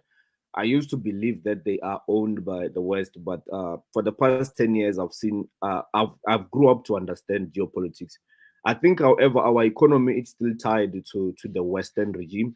But as for leadership, I don't think they captured. I mean, our leaders are the ones who had to sit down with Egypt and recruit them to join BRICS, and I believe they did the same with Ethiopia.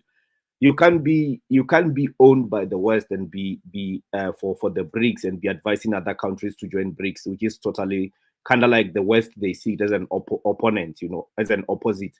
I mean, as an opposition.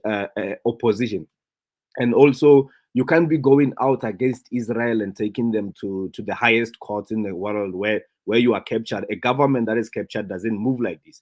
However, I do see where our economy is still linked to the And West. Lozi, are you guys going to give Nigeria reparation for helping you guys? Come on, Freedom. That's just delusional. I mean, they didn't help us that much. They did more service. They gave you guys lots of money. Some Nigerian kids have put their lunch money to help you guys be free from. How many Nigerians have been living South Africa and benefiting from our country for the Well, that's because they help free you. No, I'm saying if we have to compare about who has to pay who already, if they did help us, we have repaid them back, and they actually the ones who owe us. We invested a lot in their country in return as well. So look, what I'm saying is that as for West Africa, I feel like West Africa is more. They're probably one of the area where the most divided, unless if it's East Africa, and that's a big problem. I was very disappointed in Nana Akufo. Because I thought this guy is for Pan-African, is for the black world, but then he quickly runs to the West. That was very disappointing. And I think West Africans need to find to have one country that can establish itself. Like in the SADC, South Africa has established itself as far as Congo. So we have got so much power. So which country do you think in West Africa we should establish as the powerhouse? Supposedly, I would say there's to be Nigeria. I mean, looking at the population, geographically, I don't think it makes sense. But looking at the population, it makes a lot of sense why Nigeria should be the one that has got much power to influence. And even economically wise, they've got a larger GDP. And I think even industrialization, they're competing with Ivory Coast and Ghana, of course, in industries. But they've got people as well. So Nigeria is supposed to exert so much power so that they can be able to kind of block the external influence.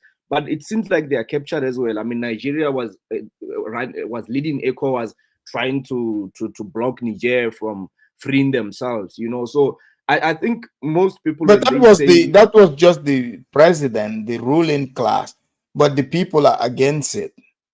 Yeah, but Afridamas, when you look at the president ahead of a state doing that, it says a lot about that country. I mean, that's true. You're right about that. These are the highest officials in a country. When you see the head of a country moving like that, there's a big problem, because I don't care what an average person thinks. They're not in position of power. But the head of state, when they move like that, it's really scary. And there's a lot of work that needs to be done there. And that's why I say, when people say we are captured, we have got a problem of white population here. That's true. But we kind of advance in terms of geopolitics and searching for our freedom, fighting for our own freedom. Whereas these countries are literally captured. We can see how they move. The head state, they are still captured. Whereas we are more advanced to a point where we are challenging these global powerhouses, in the so-called new world order that is coming. We are actually at the front of it in Africa. So there's still a lot of work that needs to be done there. Well, more power to South Africa and their Pan-Africanism, and I hope they stop being xenophobic to Nigerians. Thank you very much. Come to Johannesburg, Africa, man. I will. I'm definitely. I looked at the prices there. Johannesburg, here I come. Thank you very much, Lozi. Thank you. All right, that was Lozi. All right, DG, closing statement. And Afridamas, thank you very much for having me. Welcome back, and I have learned a lot about your last 3 streams from your investment in Gambia, your homeland.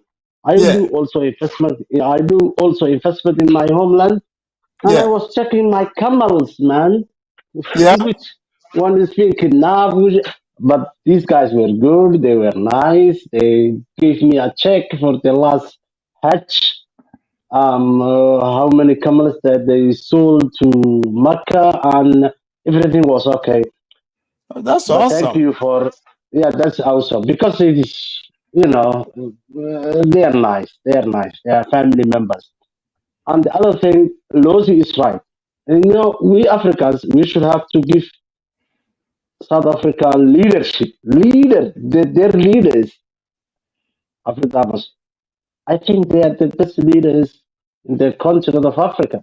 Since Nelson Mandela came, when we compare any individual African country, they were always doing what is good for them, and in the meantime, what's good for Africa. In the meantime, what is good for the whole world. The last thing that the last news that we know is when they took the Israeli government to ICJ. We know Yeah, the what the leaders ICC. of South Africa. Yeah, yeah. I mean, Saudi Arabia could not do it. Egypt could not do Because they it. don't want to. They don't want to because they are bad leaders, even though their politicians are You know, against this war. next time I'm gonna be talking about what's going on in the Horn, Somalia, about the coastline, giving it to Ethiopia, the Yeah, yeah. so I'm I'll going. talk about that I, next I, time, but I'm going to sponsor that if you don't mind. I will. I Anyway, most definitely I'll be any, talking on it. Thank you, and DG. anyway, we know South Africa's leaders at this time, 2024, mm, they are representing Africa is good. I've So been in Germany. You've been. you think they are representing Africa better than Nigeria? What the hell? Nigeria is going to have a fight with Niger, which just kicked out from the French, and they were making a war Oh man, against so Niger. that ruined Okay, their pan African chance. yeah, that was bad, man. And now Niger, Mali, Burkina Faso are going to go out from ECOWAS. Oh my God! Then that means That's there not is good. no more there is no more ECOWAS at all. You know, when these three countries leave from ECOWAS, how many countries are leaving from the East Africa? That's not good. But DG, thank That's not you. good. I hope to see you on the That's not next good. one. Thank you. All right, St. James, you came back. Yes, I St. did. James, quick I 30 did. seconds. Yes, sure, sure. I did come back because I forgot to say something about, watch out for the currency, right? Watch out Yeah. for the currency. Once the currency is created, right, we will see how Ivory Coast will do. You know, so all that funny talk. When we let's wait when we create our own currency and see how our Ivory Coast will do. So this is a conversation for another day. The fact that we live in ECOWAS is not even the issue. The bigger problem is the currency. They're afraid of that. If you look at the meeting they had 2 days ago, I believe, they're already afraid. They say, okay, we're going to come and have a conversation with these three countries so they can bring them back. We told them we don't, because I know on the books it says you have to give them like a 1 year. When you want to Yeah. leave, it's a year, right? Right. Right. But based on the grievances against ECOWAS, we told them we have to leave right away. So they're not agreeing to that. So who's afraid for who? We're not afraid. We told them we leave right now, and they're telling us, "Oh, you guys have to stay for a year." So who's Well, afraid? hey, Definitely. You guys gotta stay as pan Africanists. Right. Let me, and then also to my Ivorian, right? I try to give him his props, but I just said this thing. He said that they in Ivory Coast they overthrew the president. It's not true. All these guys are lined up to be puppet by the West. Ivory Coast is no. Even his own mama no. Ivory Coast got a lot of groupies in there. Ask West Africans. You know, I don't want to go there, but you know what, St. James, don't worry. Next time, St. James, I'll make sure he comes next time. Let me finish. Listen, they are known to be the groupie of the West. So every West Africans, the Francophone Africans, we know. But we try to keep it simple. We try to keep it respectful. But if you want to go there, I'm gonna let you know. They have the most French citizen per capita living in Ivory Coast than any other Francophone country. Why? Because they love that. You know, that's why they will never get rid of that. Even after Ouattara, the next president that will come next year, trust me, the first trip he will take, he will go to Paris. This is their tradition. This is their culture over there. They love Paris. This is you go to France, you will see Ivorian live in the studio apartment. They will swear by French. They will dress like European. This is their culture. They don't know anything else. So when they see the Sahelian, we are the one reminding them they're Africans. So that's why they don't like us. You know, my man doesn't know, he doesn't want to talk about it, but I'm gonna go there because since he wants to talk a lot, so I'm gonna tell him that. Listen, we respect Ivory Coast because my people make money over there. No matter what I said about Ivory Coast, I cannot hate Ivory Coast because my people make money over there. I have family members that live there, so I have to respect it. And last but not least, one of the biggest pan-Africanists that lived in Africa was Sankara, right? Right. Who helped kill them? Who helped kill them? He said it himself. So we have reason to hate you. We have Burkina have reason to hate you. Thank you, St. James. Thank you. That was St. James. Ladies and gentlemen, that brings us to the end of today's show. And I'll be sure to, touch on the, what's going on in the Horn of Africa. Please make sure you like and subscribe to the channel. Look, we are all entitled to giving our perspective on the show. So feel free to leave your comments. Until next time, I will see you guys. I'm out. Peace.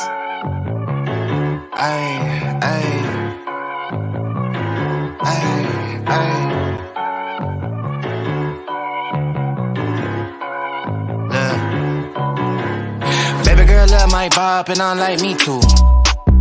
No roof on my top and my babe see-through. Hating on the pen, don't stop, shit ain't gon' feed you. I've been all on my grind, so why I need you? Baby girl love my bop and I like me too. No roof on my top and my babe see-through. Hating on the pen, don't stop, shit ain't gon' feed you. I've been all on my grind, so why I need you? Big flex, my swole up, double cup and I'm pulled up. Niggas hating like hoes.